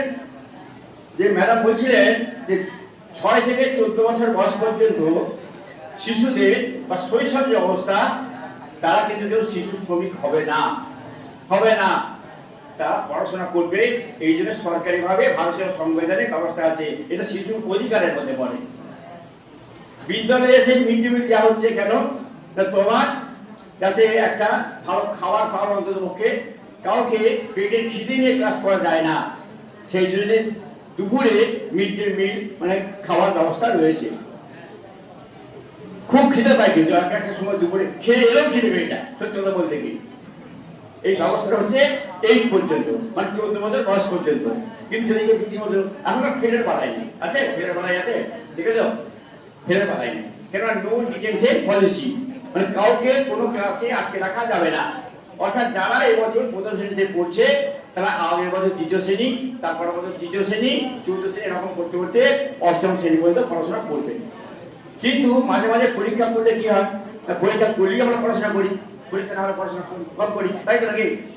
যখন দেখবে পরীক্ষা হবে, জানতে পারলো এই মাস্টার রুটিন দিয়ে দিয়েছে, হেডমাস্টার যায়, সেই রুটিনে ইংরাজি, বাংলা, অঙ্ক, ইতিহাস, ভূগোল এই পরীক্ষার দিনগুলোতে তোমরা কিন্তু ভালো করে পড়াশোনা করো। তো মাঝে মাঝে পরীক্ষা করলে কি হয় না, তোমাদের মূল্যায়ন হয়ে যায়, ফলাফলের মাধ্যমে জানতে পারো যে তুমি ইংরাজিতে কত পেয়েছো বা বাংলা, অঙ্ক কত পেয়েছো, তাই তো নাকি?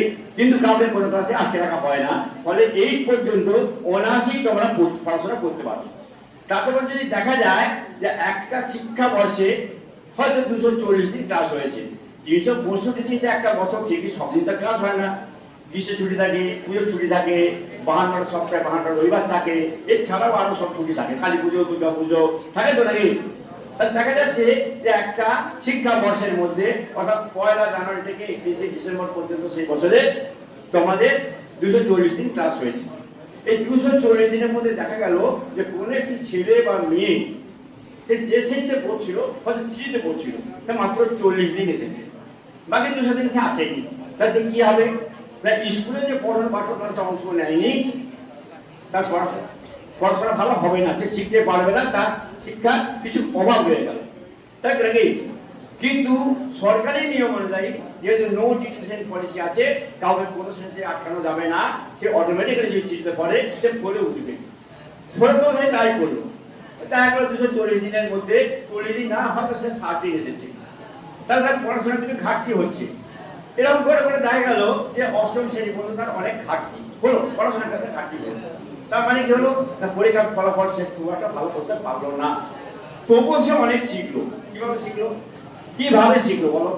না সে যে ওই যে মাঝে মাঝে স্কুলে এসেছে, সে ছেলেমেয়েরা তাদের সঙ্গে যারা পড়াশোনা করে তাদের সঙ্গে থেকে সে আচার ব্যবহার কিছু শিখেছে, সময় স্কুল আসতে জেনেছি, তোমাদের দেখে সে উদ্বুদ্ধ হয়েছে যে এরা রোজ আসে, এরা অনেক কিছু জানে, আমি রোজ আসে বলে জানতে পারিনি, আমি কেন গেলাম না।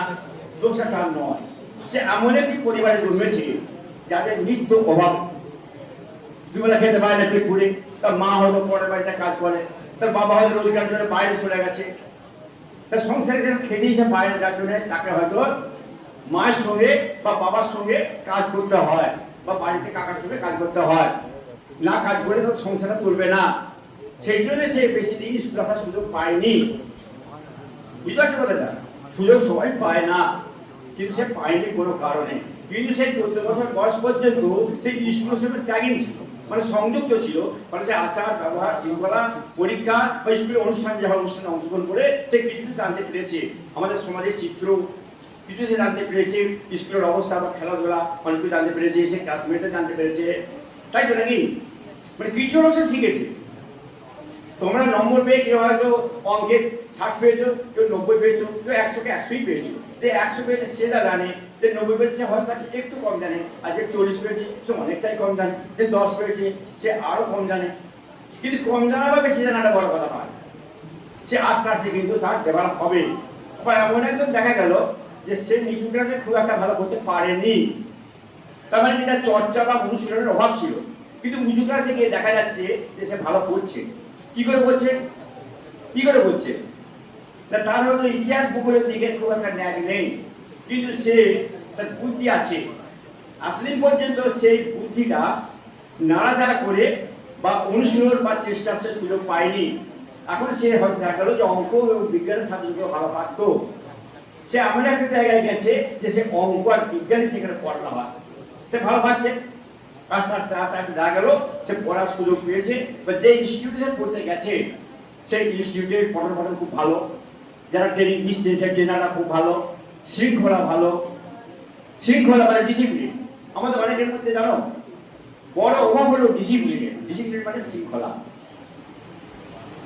শৃঙ্খলা বোধ আমাদের নেই। সেই সব যে কি বলবো ডিউটি বলো যাই বলো, এই শৃঙ্খলাটা আমাদের খুব অভাব আছে। আমাদের 11টার জায়গায় 10:30টার মধ্যে স্কুলে আসতে হয়, 10:35-এ আমাদের কি হয় প্রার্থনা সভায় যোগ দিতে হয় এবং নিয়মিত স্কুলে আসতে হয়। আমরা করি কি 10:30টায় স্কুলে আসতে হয় ঠিকই জানিও, কিন্তু আমরা ফার্স্ট পিরিয়ড শুরু হয়ে গেছে, অনেক সেই সময়তেও আসে, অনেকে প্রার্থনা আরম্ভ হয়ে গেছে তখনও আসে, তাই তো হয়তো নাকি?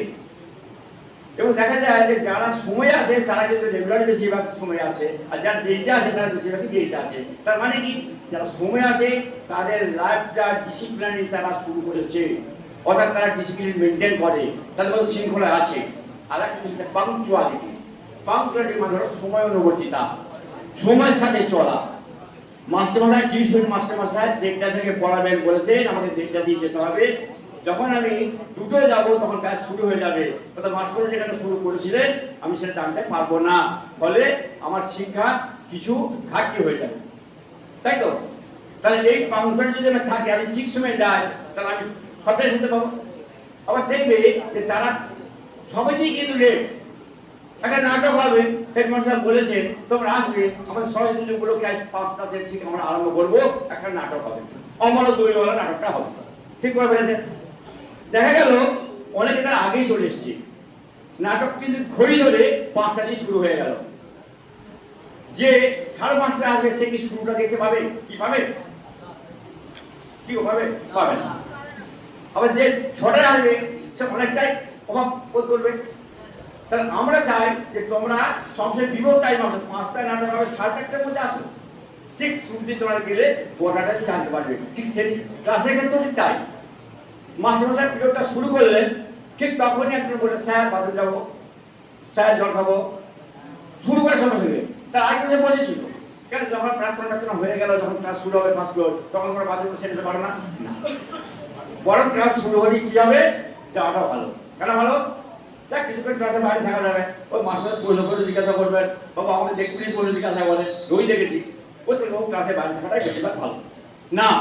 পড়াশোনাটা তোমার জন্যে, এটা এমন একটা জিনিস জানো, লেখাপড়া দেখেছো তোমরা? ধরো তোমাদের পাড়া তোমার কাকার একটি ছেলে আছে, তোমার জ্যাঠার একটি ছেলে আছে, জ্যাঠার ছেলে ডাক্তার আর কাকার ছেলে ইঞ্জিনিয়ার, বা কাকার ছেলে একটা স্টুডেন্ট ক্লার্ক হতে পারে, যখন তারা ভাই ভাই বিতর্ক হচ্ছে তখন কি হয়? এই তুই ডাক্তার, তুই অনেক পয়সা পেয়েছিস, ভাববে বলতে পারে কি? বা তুই ক্লার্ক, হ্যাঁ, তাকে কি কেউ দেবে? বিদ্যার ভাগ কেউ নিতে পারে না, পারে? পারে কেউ পারে? তারা শুনেছে কখনো জমি জমার ভাগ হয়, বাড়ি ভাগ?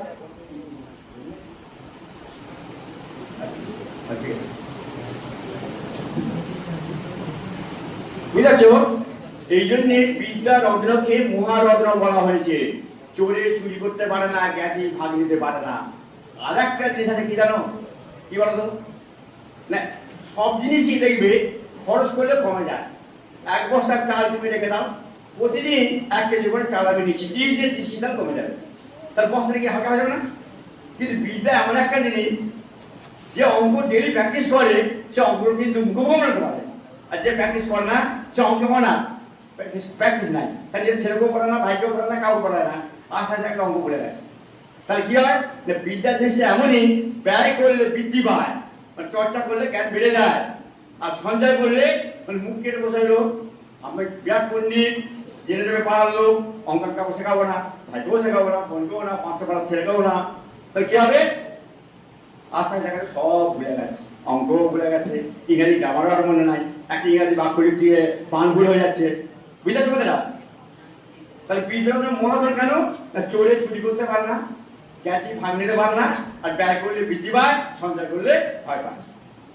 তোমরা সেই বিদ্যা অর্জনের জন্য বিদ্যালয়ে আসছো, নিয়মিত আসবে, নিয়মিত পড়াশোনা করবে। আর দৈনিকের পড়াটাই পরীক্ষার পড়া, এটা পৃথক করে পড়তে হয় না। রোজ আসবে, রোজ পড়বে, রোজ চর্চা করবে, অনুসরণ করবে, আর দৈনিকে হাতে লেখা পড়বে। হাতে লেখা বাংলা বই দিয়ে করবে না, কখনো বাংলা বই, কখনো ইংরাজি বই, কখনো ইতিহাস, কখনো ভূগোল, কখনো বিজ্ঞান। এতে কি লাভ হবে? যেটুকু তুমি লিখবে, প্রত্যেকটা অক্ষর সঙ্গে প্রত্যেকটা শব্দ, প্রত্যেকটা বাক্য লেখা হবে, মনটা সেখানে থাকবে, ফলে বিষয়টা তোমার এমনি পড়া হয়ে যাবে। এখন থেকে অনেকে কিন্তু জিজ্ঞেস করে নেয়, বলে এই আমি কাল টিউশন যাইনি, তুই দেখে খাবে না, জিজ্ঞেস করে নিয়েছিল আসি, যাইনি জিজ্ঞেস হয়ে গেল, মুড়ে দেখে দিলাম বড় পয়সাটা খরচা হলো, জিজ্ঞেস করতে কিছু না। হ্যাঁ, জিজ্ঞেস করতে খুব ভালো, মহৎ উদ্দেশ্য, পয়সা খরচা করবে, কিন্তু পড়ো।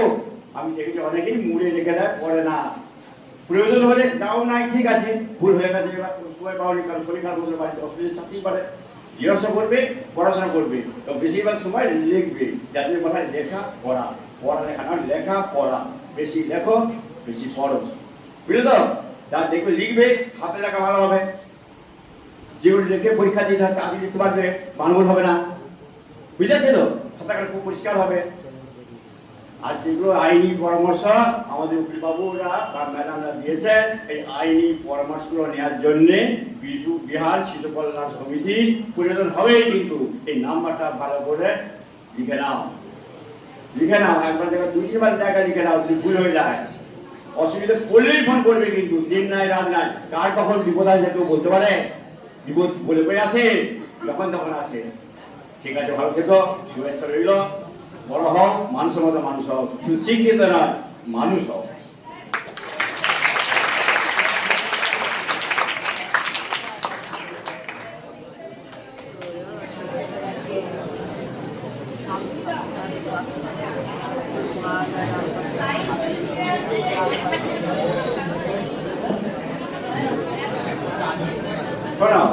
আমাদের 10টি মৌলিক অধিকার আছে সংবিধানে, সেগুলো অনেকেই বলেছে, বলে দিচ্ছি একবার। বেঁচে থাকার অধিকার, শিক্ষার অধিকার, যাদের স্কুলগুলো আছে তখন শিক্ষার অধিকার, এবং যাতে করে কেউ লেবারের কাজ করছে, প্রয়োজন করছে, কিন্তু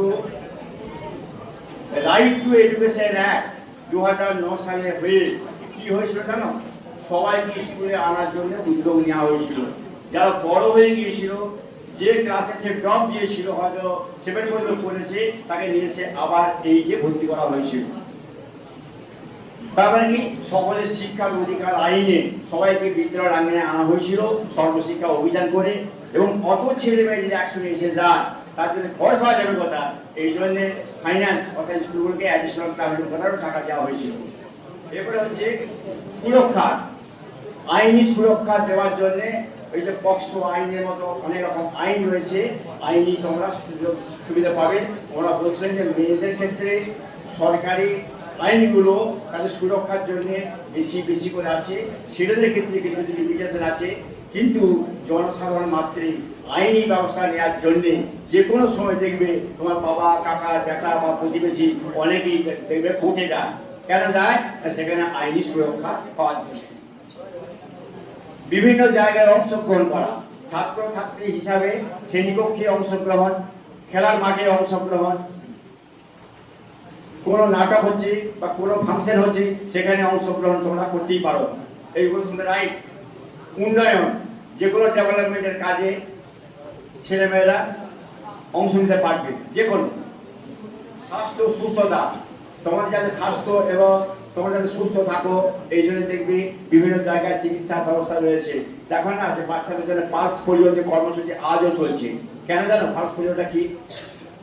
যদি কোনো স্টুডেন্ট শিশু ধরুন স্টুডেন্ট নাও করতে পারে, কখনো ছেড়েও দিতে পারে, যদি একটি ছেলে তার কফের মাধ্যমে মলমূত্রের মাধ্যমে কোনো জায়গায় ত্যাগ করেছে, সেখানে কেউ হয়তো বসেছে বা সেই জায়গার মধ্যে কাছে সে আক্রান্ত হয়ে গেছে, যদি কোনো পার্স রোগীর কাছে সে সংক্রমণের মধ্যে যায়, যখনই এটা তাকে অ্যাটাক করবে তখন আর কোনো চিকিৎসা নাই। পোলিও, পালস পোলিও যেটা চলছে, ওই পোলিও রোগে আক্রান্ত হলে আর কোনো চিকিৎসা নাই, যার জন্যে পোলিও খাওয়ানো হচ্ছে যাতে করে এই ধরনের কোনো কেউ ওই রোগে আক্রান্ত না হয়। বুঝতে পারছো? ওই রোগে কেউ আক্রান্ত যাতে না হয় সেই জন্য দেখবে এখনো কিন্তু পালস পোলিও কর্মসূচি নেওয়া হয়।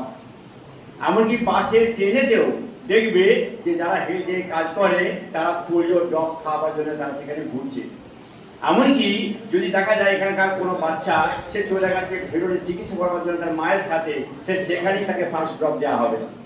ওই জন্য নির্দিষ্ট সে যে পাড়ায় বাস করে তাকে সেইখানে সেন্টার দিতে হবে এমন কোনো কথা নাই। সে যেখানেই থাকবে সেই দিন যেদিন পালস পোলিও কর্মসূচি হবে সে সেখান থেকে কিন্তু এই পোলিও খেতে পাবে। এবার যে তোমাদের পরিচয়, প্রত্যেকের পরিচয়ের জন্য দেখবে একটা করে আইডেন্টি কার্ড থাকে। এখন তোমাদের যেমন আধার কার্ড হচ্ছে, ওটা তোমার একটা পরিচয় পত্র, তোমার নাম কি, তোমার বাবার নাম কি, তোমার বয়স কি, ইত্যাদি, তোমার ঠিকানা কি, ইত্যাদি ইত্যাদি, এই পরিচয়। বা বড় যখন হবে তাদের ভোটার কার্ড হবে। আর হচ্ছে বৈষম্যহীনতা, তোমাদের মধ্যে কিন্তু কোনো বৈষম্য থাকবে না, ছেলে মেয়ে ছাত্র ছাত্রীর মধ্যে কোনো প্রকার বৈষম্য থাকবে না, এগুলো সরকারিভাবে ব্যবস্থা রয়েছে।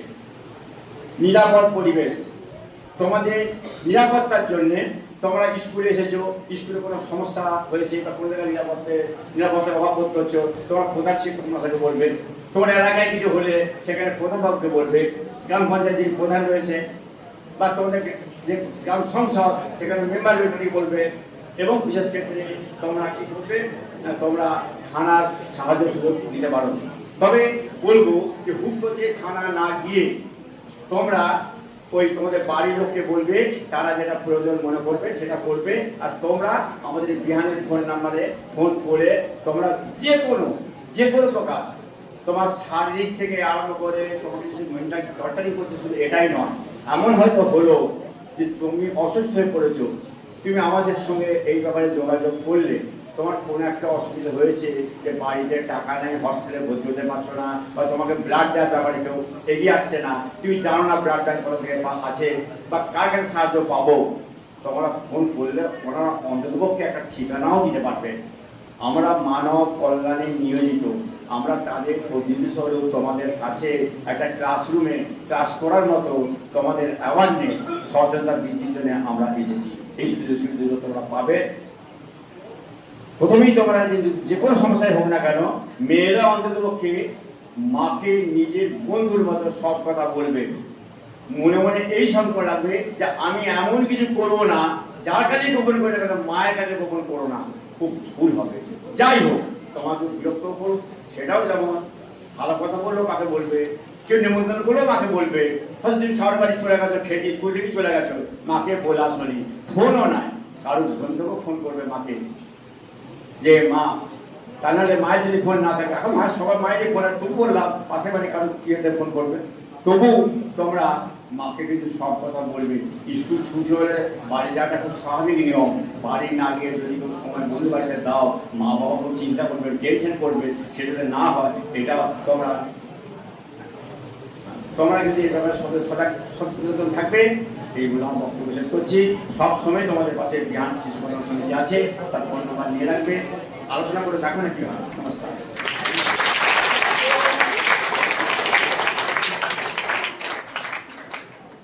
আমাদের মধ্যে একটু পরে এসে উপস্থিত হয়েছেন যিনি মাননীয় অ্যাডভোকেট অরূপ রতন হাজরা মহাশয়। ওনাকে বক্তব্যের জন্য আহ্বান জানাচ্ছি। তার আগে ওনাকে বিদ্যালয়ের পক্ষ থেকে একটু বরণ করে নেব আমরা। উত্তরীয় এবং ডায়েরি একটি স্মারক উপহার প্রদান করে অরিন্দমবাবু ওনাকে বরণ করে নিচ্ছেন। আমরা সকলেই এই শব্দটার সঙ্গে পরিচিত যে শিশু ও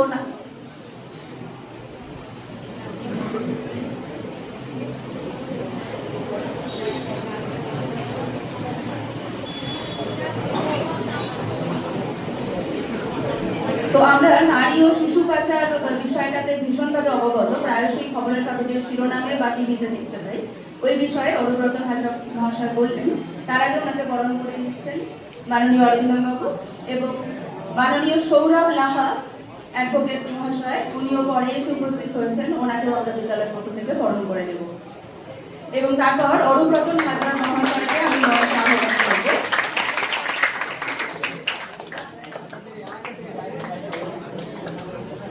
মাননীয় সৌরভ লাহা বাবুকেও বরণ করে নিচ্ছেন আমাদের অরিন্দম বাবু।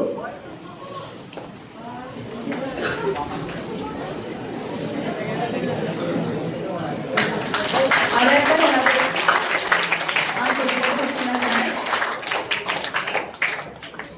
চাইল্ড ম্যারেজ আমাদের যেটা কন্যাশ্রীর বিভাগে প্রায়শই আলোচিত হয় এবং চাইল্ড ট্রাফিকিং বিষয়ে আলোচনা করতে মঞ্চে আহ্বান করেছি অরূপ রতন হাজরা মহাশয়। আচ্ছা, 8-এ কারা পড়ো একটু হাত তোলো তো। ক্লাস 8, শুধুমাত্র ক্লাস 8 আস্তে আস্তে একে একে সামনের দরজা দিয়ে বেরিয়ে চলে যাবে মিড ডে মিল খেতে। মিড ডে মিল খেয়ে বাড়ি চলে যাবে। ক্লাস 8 আস্তে আস্তে বাইরে যাবে, একসাথে নয়, শুধু 8।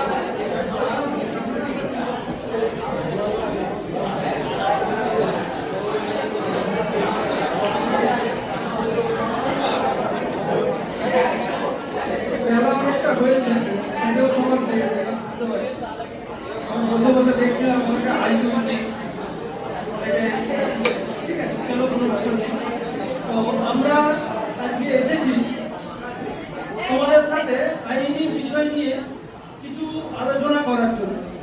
এটা তোমাদের ক্লাস নয়, আমরা তোমাদের সঙ্গে টিচারি করতে আসিনি। তোমাদের জীবনের পথে চলার জন্য যেসব বাধা প্রতিবন্ধকতা আসতে পারে বা ভুল ত্রুটিগুলো আসতে পারে, সেইগুলোকে তোমরা কিভাবে ওভারকাম করবে বা কি আইনে কি আছে তার সঙ্গে সেটাকে মিশিয়ে আমি তোমাদের সামনে খুব অল্প কথায় সেগুলো তোমাদেরকে বোঝানোর চেষ্টা করব। ঠিক আছে? তো আমার আজকে যেটা এখানে বলার বিষয় সেটা দুটো বিষয় আছে। একটা হচ্ছে মানে চাইল্ড ট্রাফিকিং অর্থাৎ মানে বাচ্চা শিশু পাচার, আর একটা চাইল্ড ম্যারেজ বাচ্চা নাবালক নাবালিকার বিয়ে, যেটা আইনগতভাবে অবৈধ, সেই বিষয়টা বলার জন্য আমাকে এখানে আলোচনা করার জন্য বলা হয়েছে। তো প্রথমে চাইল্ড ম্যারেজে বলি, চাইল্ড কারা? বিবাহের ক্ষেত্রে আইনে 2006 সালে আমাদের আইন হয়েছে, তার আগে আইন ছিল, সেটাকে পরিমার্জনা করা হয়েছে। ওই 2006 সালে আইনটা ভারতবর্ষের আইন হয়েছে, যেখানে বলা হচ্ছে চাইল্ড তাদেরকেই বলা হবে মেয়েদের ক্ষেত্রে 18 বছরের নিচে যারা, আর ছেলেদের ক্ষেত্রে 21 বছরের নিচে যারা, এরা হচ্ছে চাইল্ড বিবাহ আইন অনুযায়ী। ঠিক আছে? তো এই 18 বছরের নিচে কোনো মেয়ে বা 21 বছরের নিচে কোনো ছেলের বিয়ে যদি দেওয়া হয় সেটা আইনত অবৈধ, সেটা আইনত বৈধতা পাবে না। তাহলে কি বিয়ে হচ্ছে না? হ্যাঁ হচ্ছে, আমাদের আশেপাশে সমাজে অনেক জায়গাতেই বিয়ে হচ্ছে। কিভাবে হচ্ছে? প্রথম কথা হচ্ছে বিয়ে তো দুভাবে হয়, এক হচ্ছে ম্যারেজ রেজিস্ট্রি আর একটা হচ্ছে সামাজিক ভাবে, তাই তো নাকি? তো ম্যারেজ রেজিস্ট্রির কাছে গেলে কিন্তু তারা কেউ এই 18 বছরের নিচে মেয়ে দেখতে পেলে বা 21 বছরের ছেলে 21 বছরের নিচের কোনো ছেলে দেখতে পেলে বিয়ে দেবে না, কোনো ম্যারেজ রেজিস্টার দেবে না। তাহলে কিভাবে হচ্ছে না, সামাজিক ভাবে হচ্ছে। এই সামাজিক ভাবে হওয়ার কারণ কি, কখনো বাবা মায়েরা দিয়ে দিচ্ছে যে আমার মেয়ে বড় হয়ে যাচ্ছে, বিয়ে দিয়ে দিয়ে, হয়তো তার 17 বছর বয়স হয়েছে বা 16 বছর বয়স হয়েছে, 18 তখন 17.5 হয়েছে, বিয়ে দিয়ে দিচ্ছে। আর ছেলেদের ক্ষেত্রেও ছেলেরা নিজেরাই লাফিয়ে লাফিয়ে বিয়ে করতে চলে যাচ্ছে। সে তখনও নিজের পায়ে দাঁড়াতেই শেখে। একটা 21 বছরের ছেলে তার নিজের ক্ষমতা কতটুকু রোজগার করার, তখনও পর্যন্ত সে তো ততটা স্বাবলম্বী নয়, তার নিজেরটাই চালাতে পারে না, বাবা মায়ের কাছে হাত মারতে হয়। তো সেখানে আবার সে আবার একজনকে বিয়ে করছে, তার ভরণ পোষণের দায়িত্ব নিচ্ছে, তার সমস্ত কিছু খরচ খরচার দায়িত্ব দিতে যাচ্ছে।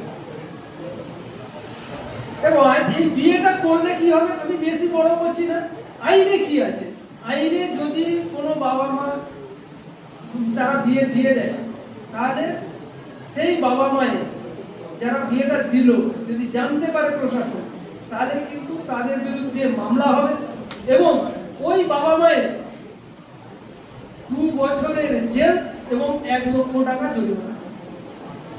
শুধু বাবা মায়ের হবে না, আর কার কার হবে, যে ব্রাহ্মণ বা নাপিত এই সামাজিক বিয়েটা দিচ্ছে, সেই ব্রাহ্মণ বা নাপিতেরও কিন্তু 2 বছরের জেল এবং 1 লক্ষ টাকা জরিমানা। আরেকজনের হবে, সেটা কার হবে না, যে ছেলেটি বিয়ে করছে নাবালিকা বিয়ে, সেই ছেলেটিরও কিন্তু 2 বছরের জেল এবং 1 লক্ষ টাকা জরিমানা। এটা হচ্ছে আইন। সুতরাং এই ব্যাপারে আমি বলবো সকলকে সতর্ক থাকতে। আর কি কেন করা হয়েছে এই আইনটা, সরকারের তো একটা চিন্তা ভাবনা আছে যে কেন এটা করা হলো, কেন 18 বছরের আগে 17 বছরে করা হলো না, বা 16 বছরে করা হলো না, বা ছেলেদের ক্ষেত্রে 21 বছরের আগে করা হলো।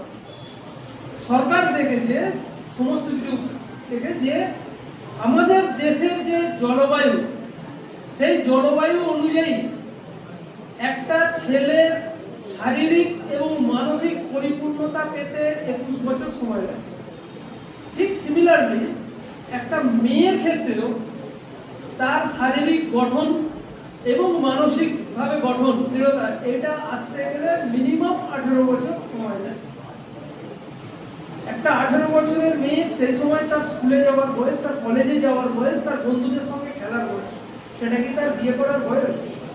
সে ওই বয়সে নিজের দায়িত্ব ছেড়ে আবার তার স্বামী, শ্বশুর, শাশুড়ি, দেওর, ননদ এতজনের দায়িত্ব নিতে হয় তাকে। মানসিকভাবে সে প্রস্তুত কিন্তু ওই সময় হয় না। তার সঙ্গে সঙ্গে শারীরিক যে ব্যাপারটা, সেখানেও 18 বছরের নিচে কোনো মেয়ে যদি বিয়ে করে এবং সে যদি প্রেগনেন্ট হয়ে যায় তার পরবর্তীকালে, তাহলে সেই যে বাচ্চাটা হবে, সেই বাচ্চাটা অপুষ্টির শিকার হবে, অর্থাৎ সুস্থ বাচ্চা জন্মাবে না। সেই বাচ্চাটা মারা যেতে পারে, সেই বাচ্চাটা ওয়েট কম হতে পারে, এবং তার থেকেও বড় কথা, যে জীবনে প্রথমবার মা হতে চলেছে সেও মারা যেতে পারে। এই কারণের জন্য আমাদের সরকার এই আইনটা নিয়ে এসেছে যে যাতে করে 18 বছরের নিচে কোনো মেয়ে, 21 বছরের নিচে কোনো ছেলে বিয়ে করতে না পারে। এইটা রোধ করতে গেলে কি করতে হবে, সরকারের আইন তো আছে, তার সঙ্গে সঙ্গে নিজেদের এবং নিজেদের গার্জেনদেরও কিছু সচেতনতার দরকার। এই যে বললাম বেশ কিছু আছে যেখানে দারিদ্রতার জন্য, যে আমি গরিব মানুষ, আমার মেয়ে বড় হচ্ছে, এখন ভালো পাত্র পেয়েছি, বিয়ে দিয়েছি, এইটা বাবা মাকে বোঝাতে হবে, এইটা তাদেরকে বুঝতে হবে। এবং তার সঙ্গে আরেকটা কি করতে হবে, আজকে তোমাদের প্রত্যেকের কাছে ফোন থাকে, প্রত্যেকের কাছে যদি একটু সার্চ করো, তোমাদের লোকাল থানার নাম্বার, ভিডিওর নাম্বার, এসডিওর নাম্বার, এগুলো পেয়ে যাবে। বললাম তোমরা যদি দেখো তোমাদের বিয়ে দেওয়ার চেষ্টা হচ্ছে, তোমরা নিজেরা রুখে দাঁড়াও যে না আমরা বিয়ে করবো না। তার জন্য তোমার বাড়িতে যদি চাপ দেয়, তুমি সেখানে ফোন করতে পারো, ফোন করলে তোমার বিয়ে কিন্তু তারা বন্ধ করে দেবে। তাছাড়াও যদি তুমি দেখো যে তোমার নিজের হচ্ছে না, তোমার পাড়ায় কোনো নাবালিকার বিয়ে হচ্ছে বা নাবালকের বিয়ে হচ্ছে, সেক্ষেত্রেও তোমরা যদি ফোন করো, অন্তত সেই বাল্য বিবাহটাকে আটকানো সম্ভব করা যায়। সেটা তো একটা কি সুবিধে, অনেকের মনে ভয় থাকতে পারে যে আমি জানাবো, আমার পাড়ার ওই মেয়েটার বিয়ে হচ্ছে, আমি যদি থানায় বা কোথাও জানিয়ে দিই, তাহলে তো আমাকে পাড়ায় আর টিকতে দেবে না, আমাকে বকাবকি করবে। কিন্তু আইন আমাদের বলছে যে যে ফোন করুক, যেই করুক, সেই ফোন নাম্বার থেকে ফোন এসেছে সেটাও যেমন গোপন থাকবে, কে ফোন করেছে সেটাও গোপন থাকবে। সুতরাং এটা ভাবার কোনো কারণ নেই যে আমার আইডেন্টিটিটা প্রকাশ হয়ে যাবে যে আমি বলেছি, এটা কোথাও কেউ বলবে না। সুতরাং আমরা যদি একটু দায়িত্ব নেই, একটু ইনিশিয়েটিভ নিই সবাই, তাহলে একটা বাল্য বিবাহ বন্ধ করা যাবে, একটা মেয়ের ভবিষ্যৎটাকে সুরক্ষিত করা যাবে, তাই তো? আচ্ছা, আর একটা জিনিস, এই যে হিউম্যান ট্রাফিকিং বা চাইল্ড ট্রাফিকিং, একটু মনোযোগ দিয়ে শুনবে, তোমরা গর্ব করছো নিজেদের মধ্যে, আমি দেখতে পাচ্ছি। যাই হোক, তোমাদের ভালোর জন্যই বলছি। দেখো, ছেলে ধরার নাম শুনেছো? ছেলে ধরা শুনেছো তো? আমাদের সময়ও শুনেছি যখন ছোট ছিল। আমাদের সময় কি বলতো, এই একা একা বাইরে বেরোবো না, বস্তা নিয়ে সব আসছে, বলে নিয়ে চলে যায়। এখন আবার সেটা সংজ্ঞা কিছুটা পাল্টেছে, এখন আর বস্তা নিয়ে না, এখন মোবাইলে ছেলে ধরা পেয়েছে। হ্যাঁ, কিরকম? মোবাইলে তুমি জানো না, চেনেও না তাকে, হঠাৎ করে দেখবে ফ্রেন্ড রিকোয়েস্ট তোমাদের কাছে, বা ফোন, সে তোমার নাম্বার জোগাড় করেছে কোথা থেকে, ফোন করছে বা তোমার সঙ্গে বন্ধুত্ব করতে চাইছে। তুমি ঠিক আছে, একদিন বলে যায় বন্ধুত্ব করি না, কি আর হবে?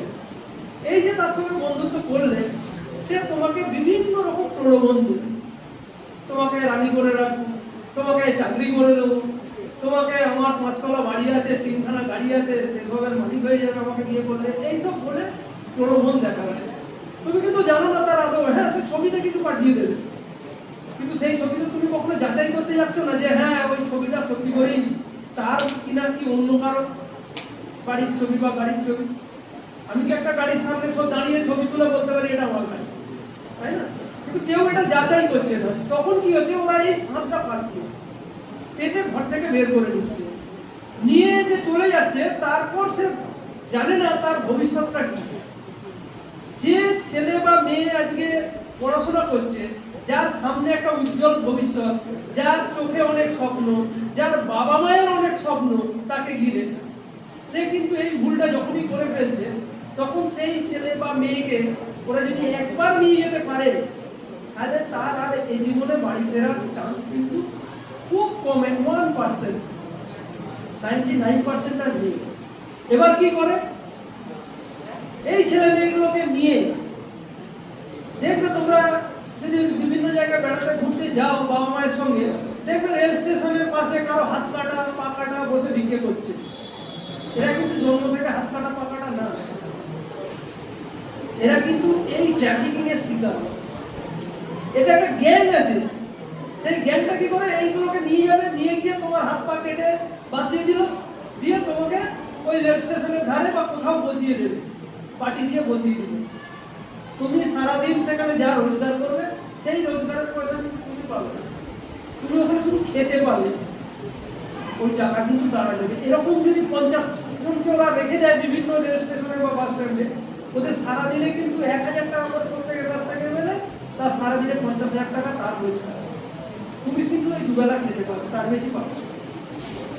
মেয়েদের ক্ষেত্রে কি করছে, এটাও করছে, তার সঙ্গে সঙ্গে তাদের কোনো প্রস্টিটিউশনে বিক্রি করে দিচ্ছে, বিদেশে পাচার করে দিচ্ছে কাজের লোক হিসেবে। তার রানী হওয়ার স্বপ্ন তখন শেষ হয়ে গেল। সে কিন্তু বাড়িতে, তার কারো বাড়িতে বাসন মাজা, কারো বাড়িতে গোয়াল কাটা, এইসব কাজে কিন্তু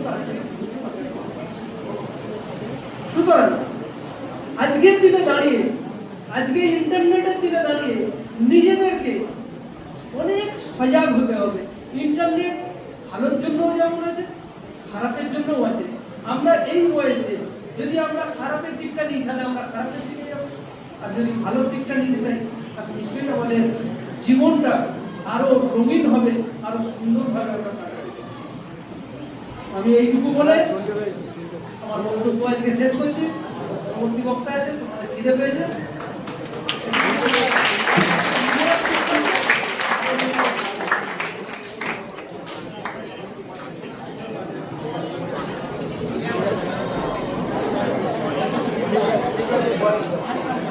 তাহলে এই যে চাইল্ড ট্রাফিকিং, এইটা থেকে বাঁচতে গেলে মোবাইল বিষয়ে আমাদের মোবাইল ব্যবহারের বিষয়ে আরো সচেতন হতে হবে।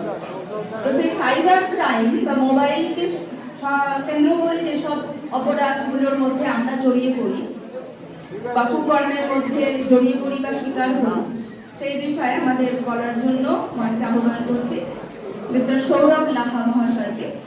উনি হয়তো সাইবার ল নিয়ে আমাদের বেশ কিছু উপযুক্ত পরামর্শ দেবেন।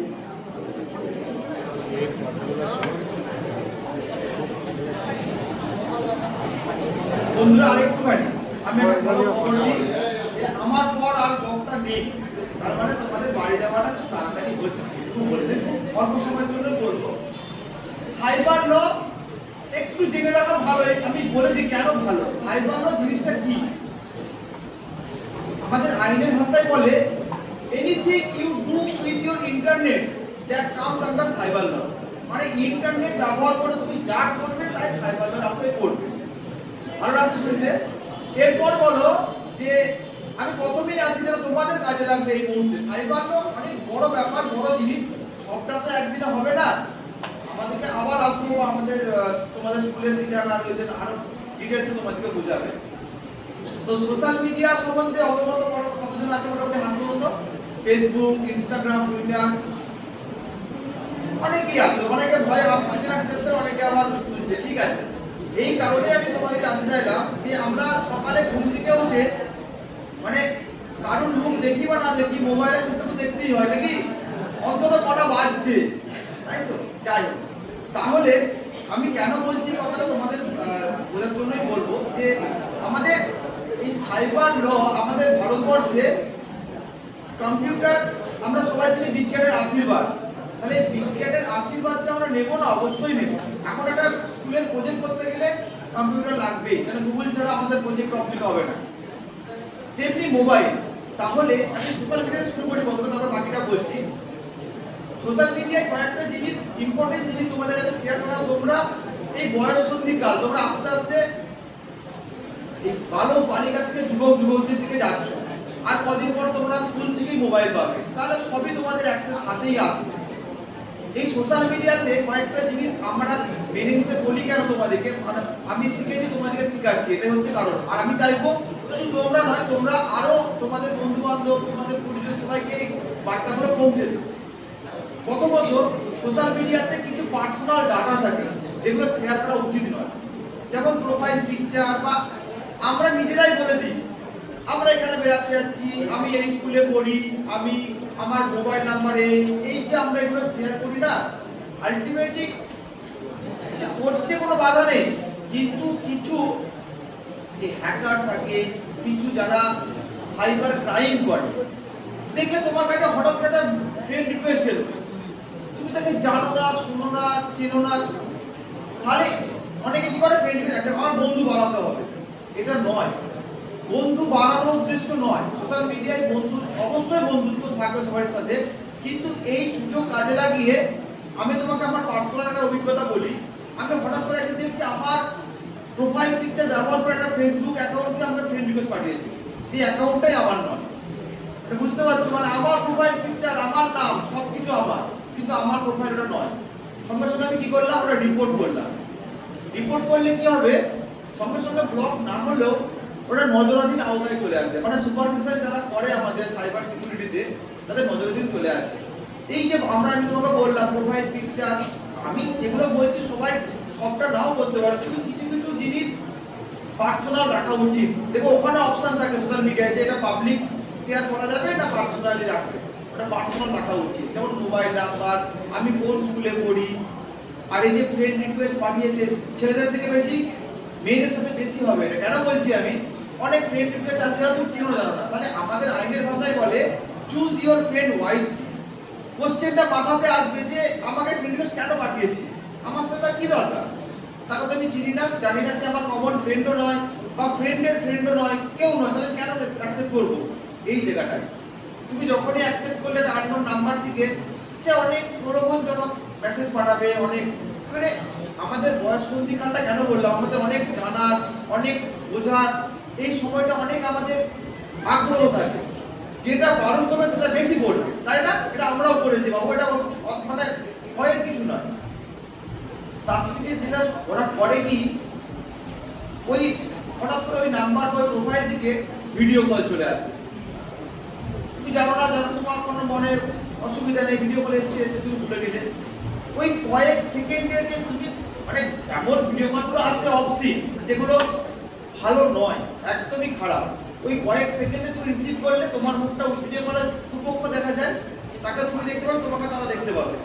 ওই যে কয়েক সেকেন্ড ঢুকে গেল না, ওইটাও তারা রেকর্ড করে নেয়, করে নিয়ে এরপর থেকে তোমাকে ব্ল্যাকমেল শুরু করবে যে তোমার খারাপ ছবি আমি পেয়ে গেছি, আমি এটা শেয়ার করে দেবো, আমাকে টাকা দাও, পয়সা দাও, এই দাও সেই দাও। এরকম প্রচুর হচ্ছে।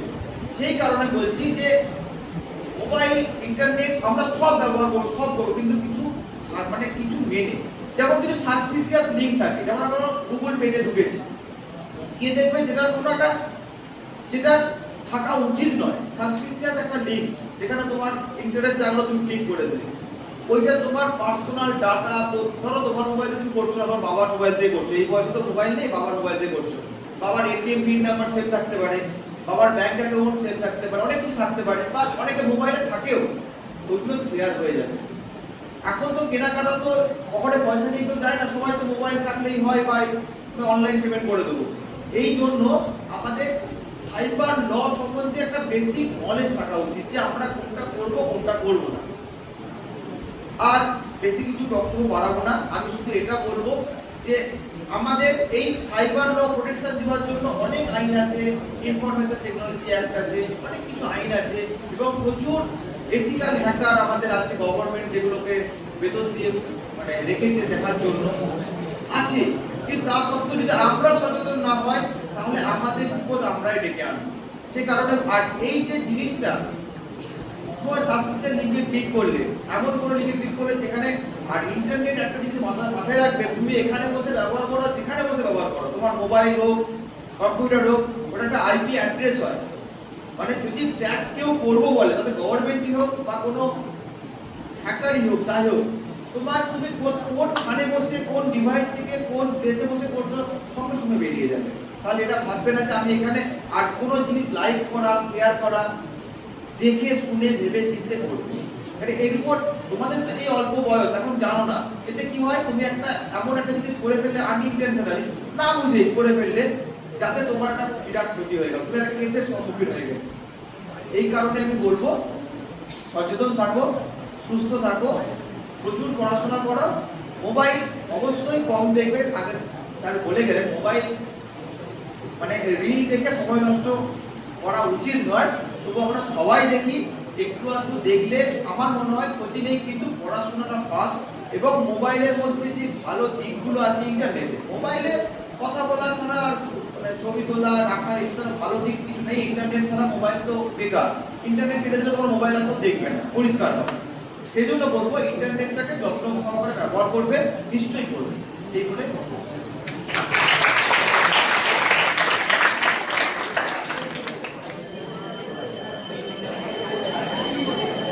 আশা করবো যে আজকে যেসব জরুরি আইন বিষয়ক আলোচনাগুলো তোমরা শুনলে, তোমাদের ছোটদের বা পরিচিতজনদের বলবে। এবং আমরা ভীষণভাবে সমৃদ্ধ হলাম বিহান শিশু কল্যাণ সমিতি আয়োজিত এই লিগাল অ্যাওয়ারনেস ক্যাম্পে। যতটা সচেতনতা আজকে ওনারা আমাদের প্রদান করার চেষ্টা করলেন ওনাদের আলোচনার মাধ্যমে, সেটা আমাদের কাছে অনেকটাই। এবং আমাদের যদি সেগুলোই কাজে লাগাতে পারি, আমার মনে হয় আগামী দিনে আমরা অনেক নিরাপদে জীবনযাপন করতে পারবো। তো বিহান শিশু কল্যাণ সমিতি এবং সমিতির পক্ষ থেকে আগত সকল শিক্ষক অতিথিবর্গকে আমি আবারও একবার আন্তরিক ধন্যবাদ এবং বিদ্যালয়ের পক্ষ থেকে কৃতজ্ঞতা জ্ঞাপন করছি। আর আজকের মতো ওনাদের অনুমতি নিয়ে তাহলে অনুষ্ঠান শেষ করছি। আর আমি যাদেরকে বলবো আস্তে আস্তে বেরোতে, যে বেঞ্চ ধরে সেইভাবে বাইরে বেরোবে প্লিজ। সামনের বেঞ্চে ডান দিকের ছেলেরা আস্তে আস্তে বেরিয়ে যাবে, মাটিতে যারা বসেছিলেন তারা আস্তে আস্তে বেরিয়ে যাবে, জুতো ঘাটাঘাটি করবে না। আমি মাননীয় অতিথিবর্গদের অনুরোধ করছি আমাদের বিদ্যালয়ের অফিস এগিয়ে যাওয়ার, বিশ্রাম করার জন্য বা মাননীয়